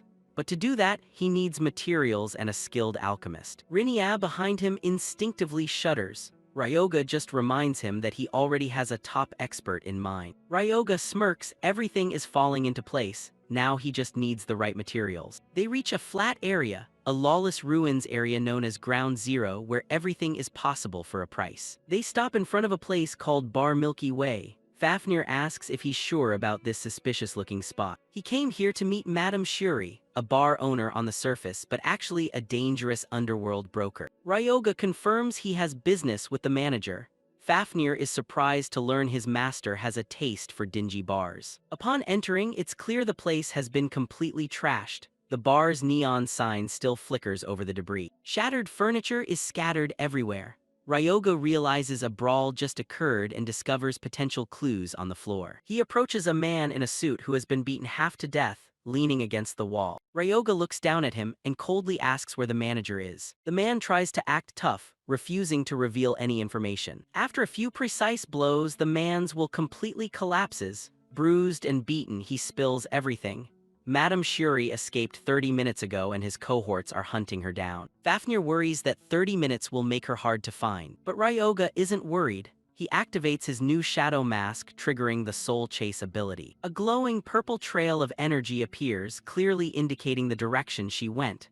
Ryoga simply says, "Let's go." Ryoga's skill is active, pinpointing the exact path of Madame Shuri's soul trail through the city ruins. Madame Shuri is running for her life, gasping for air as she tries to put distance between herself and her pursuers. A member of a mysterious organization is hot on her heels, shouting not to let her escape. The image of a red spider emblem flashes in her mind. She can't believe such a powerful organization is hunting her down personally. Sweat rolls down her face. She knows all too well that offending the red spider is a death sentence. Her eyes dart around in panic. She realizes how serious the situation will become if they catch her. The chase leads her into a dead-end alley where several men in suits are already waiting, weapons brandished. She slides to a stop, discovering she has been completely surrounded by executioners armed with iron pipes and knives. A thug approaches, towering over her while she tries to pant, leaning against a cold brick wall. The leader, a guy with a scarred arm, smirks triumphantly, nodding and saying she certainly made them work hard to catch her. Madame Shuri glares at him, her face pale, but her expression remains resilient despite facing certain capture. She draws a hidden dagger, mana glowing faintly around the blade, warning them not to underestimate her abilities. The leader just scoffs at her efforts, sensing she is completely drained of mana. Despite her wanting strength, she challenges him to step forward and see for himself if she's just all talk. She stands alone before the entire group,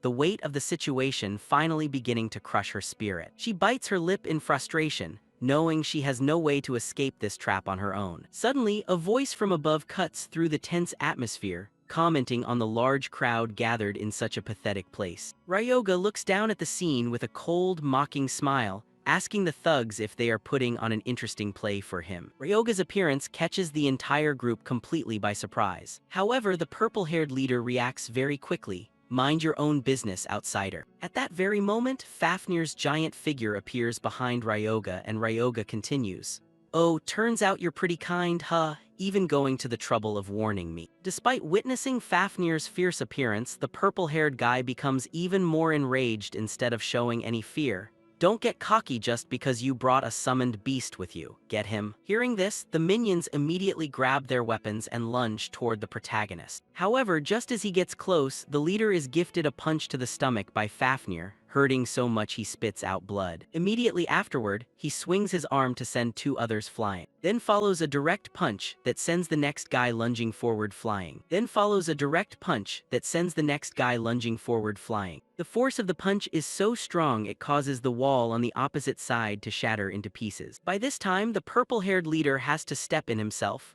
Within 1 second, 2 burning flames appear in the palms of his hands. Shuri sees this and hurriedly warns, "Careful." Over here, the flames on the purple-haired guy become increasingly intense, I'll burn you to ashes," he declares and throws these flames toward Fafnir. Witnessing Fafnir being engulfed in flames, the remaining henchmen smiled as if they were already looking at their victory. However, just a few seconds later, the eyes of the purple-haired man shifted. Because inside the fire, Fafnir's body was wrapped in a flow of black aura, rendering him completely unaffected. Seeing this, the purple-haired man's face turned pale and he stammered, "No, are my flames useless? What is happening?" No sooner had he finished speaking than he took a direct punch straight from Fafnir. His body flew like a torn sack, heading straight for the wall. After finishing, Fafnir arrogantly dusted off his hands and said, "This world is a vast place, remember that well." Seeing his arrogant demeanor, Ryoga complained, "Are we done here?" He recalled the burn mark on Shuri's face and whispered to himself, from before his regression, "So this was the person who caused the burn on her face, I see." He turned to look at Shuri, who was currently confused, and it seemed she was safe for now. At that moment, an uncle suddenly rushed out from a narrow alley. "My lady, I apologize for arriving late. What on earth happened here?" Shuri turned her face away, not quite understanding the situation either. "I'm not sure myself, the red spiders suddenly rushed out to attack us." From Ryoga's perspective, he silently observed the newcomer and assessed. "He looks pretty formidable, is this her bodyguard?" Unaware of his thoughts, the man looked toward the two Ryogas and asked quietly, "And who are they?" Shuri replied, "I don't know, but they don't seem like bad people." She called out toward the two, "You saved us, thank you very much." Ryoga shrugged and stepped closer. "I came here for a drink, but since I didn't see anyone, I followed you all." Ryoga reached out toward Shuri as if to do something, causing her to recoil. However, Ryoga reminded her to stand still. Next, he began using his magic to absorb life force to perform a healing spell on Shuri, causing her body to heal completely in just a few seconds. This naturally left Shuri surprised. "Are you a priest?" Ryoga nodded, "Something like that." On the side, Cronus clicked his tongue and said, "I knew you were using my magic." Ryoga, not wanting to argue, replied, "I've always known, just stay quiet for a bit." Time passed quickly, and the scene shifted back to the bar. At this point, Shuri asked what Ryoga wanted to drink, and Ryoga replied that he wanted milk with ice. It was clearly a child's drink, so Shuri just sighed. "What is this, a new prank? If you don't like alcohol, I can make you some coffee." Very quickly, a cup of coffee was placed in front of the main character, accompanied by the question, "So what business brings you here?" The male lead didn't want to waste time, so he said straight out, "I want a ticket to the underground auction." This request surprised Shuri slightly, but she took out a card. "I'll give you my business card. If you show it to them, no one in Area 0, except for the red spiders, will dare to give you any trouble." Then, as if curious, she asked further, "But tell me, what are you planning to find at the auction?" Ryoga answered immediately, "I want a mana engine with a power output of 3 stars or higher." His desire was met with a complaint from the red-haired woman, "I'm not sure you can find that at the underground auction." Hearing this, the male lead's mood sank. "So even the auction doesn't have it. Do I have to clear a gate that might drop it? What a pain." However, at that very moment, Shuri offered him a suggestion. "How about you take on a mission?" The system screen quickly displayed a notification. "Commissioner, Lady Shuri.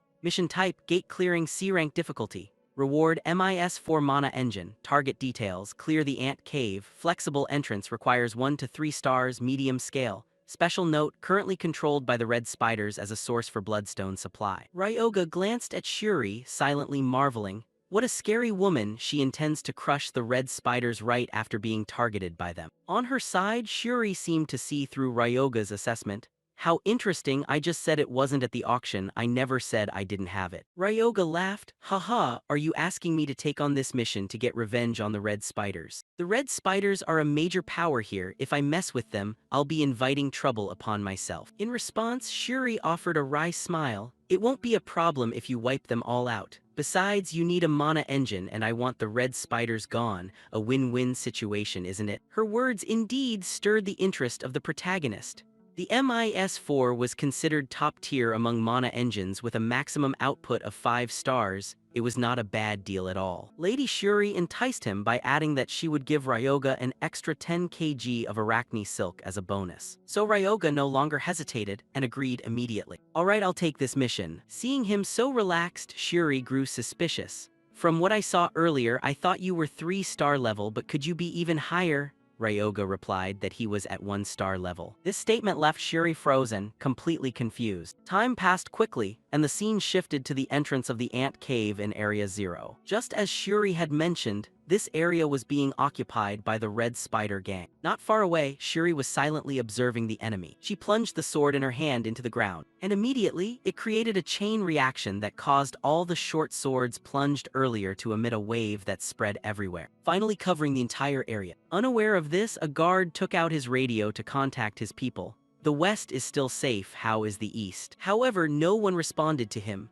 At the same time, Fafnir appeared behind him in a flash. However, he still managed to leave a warning. Enemy attack, quickly contact headquarters. It won't connect, what the hell is this? Just like that, very quickly, the entire guard force was taken down. And the two, Ryoga and Shuri, naturally walked toward the gate. Shuri remarked, "Truly very strong. If not for you, the Red Spider's minions would have been wiped out in a blink of an eye." Shuri didn't pay attention to the compliment but asked, "Are you really going in there alone without forming a party? Be careful in there." Ryoga smiled, affirming that he would be back in no time. After speaking, Ryoga walked directly into the ant dungeon instance. To avoid being ambushed inside, he immediately summoned skeletons to stand guard. Fafnir asked, "Are you sure you want to destroy everything inside the dungeon? Whether they are red spider people or monsters in the dungeon, just kill them all." No sooner had he finished than a red slime crawled out in front. The red slime had a danger level of 3 stars, an extremely corrosive monster. Fafnir glanced at it and felt absolutely no threat,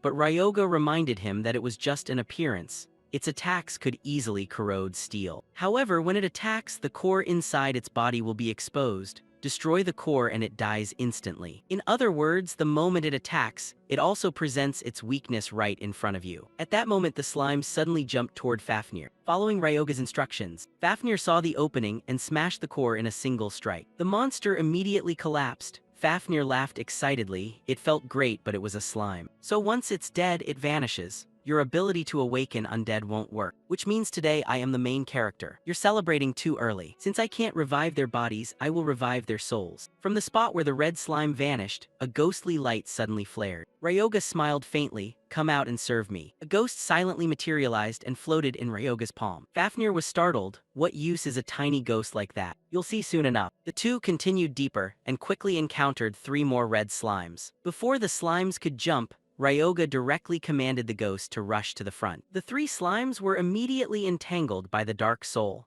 System notification: slime's strength and speed decreased by 2% and they received a fatigue debuff.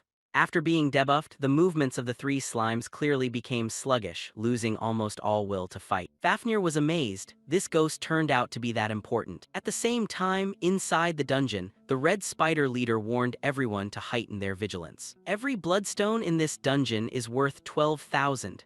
If any mistakes occur, not only will you be executed by the leader, I won't survive either. Captain, sorry for interrupting. We've lost contact with those outside the dungeon for several tens of minutes now. The captain's heart sank, his instinct telling him something bad was about to happen. Everyone, heighten your vigilance. Right then, sparse footsteps echoed. The captain was startled. Why would such creatures appear in the dungeon? Could the dungeon have changed? The person beside him whispered, "Captain, look closely. It looks like that thing is wrapped in something else too." The captain immediately ordered, "I don't care what it's wrapped in, kill them all." No sooner had he finished than several fire arrows were fired at the skeleton. But the skeleton merely raised its bone shield and easily blocked them. Fafnir, hidden in the shadows, also took the opportunity to speed up and lunge forward. The captain narrowed his eyes coldly. "I don't care who you are, all of you must die here." He threw a fireball at Fafnir. But the very next moment, a bone spike shot through the air in a counterattack. The fireball detonated right in midair, and the attack was neutralized on the spot.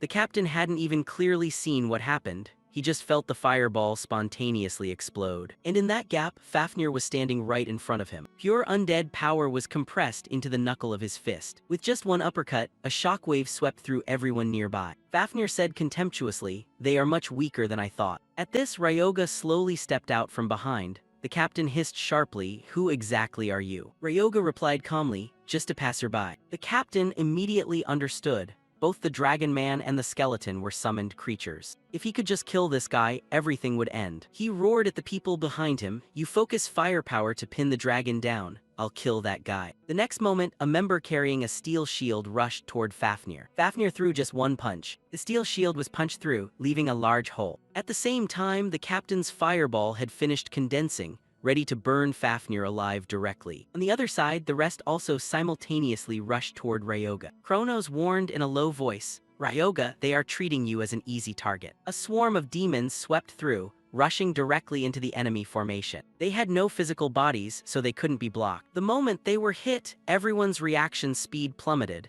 their bodies becoming as heavy as if they were being pulled into mud. Ryoga didn't stop either. Bone spikes were already in his hand, ready to fire at any moment. Bone spikes were fired continuously, but were all blocked by the enemy one by one. Even though they were hit with the fatigue debuff, those operating in a 3-star dungeon were no pushovers. Bone spikes alone weren't enough to kill them. Meanwhile, the skeleton nearby was also smashed hard. The one who had smashed the skeleton rushed toward Ryoga. Ryoga cast bone control again, reassembling the bones into a spear. And at the same time, the opponent also rushed forward. He held out his hand and called the spear into his palm. He was a mage, but close combat had never been his weakness. The following second, with an extremely fast slash, he directly took the attacker's life. This scene made the captain's blood run cold, since when could a mage fight like that? Ryoga smiled faintly. If you take me for a weak mage, then you are foolishly mistaken. But the other side completely refused to believe that a priest could overwhelm them in close combat. The man immediately exploded with speed and tried to use brute force to suppress Ryoga. However, Ryoga merely used a few simple swings to break their entire offensive. The man's face was full of disbelief. How could a priest have such close combat proficiency? Ryoga's gaze carried pressure. You're surprised a bit too early, aren't you? The man felt humiliated and extremely outraged, rushing forward again, completely consumed by the fire of contempt. Hidden bone weapon spikes fired out first, while Ryoga moved behind his back. The man could only block the hidden weapon first, then slash back. He poured most of his strength into that blow. Just as he hoped, the bone spear shattered upon impact. But even though he had destroyed the weapon, the man's face remained pale. Because on Ryoga's body, a layer of dark purple armor had appeared out of nowhere. Almost simultaneously, Ryoga used the broken spear shaft to deliver a fatal blow, directly taking the attacker's life. You think you could actually hit me? I was just deliberately exposing that opening. Fafnir, I'm done here. Why are you still so slow? Fafnir said calmly. He only knows how to hide behind his underlings. Once I kill all his subordinates, where else will he have to hide? The captain was terrified to the extreme.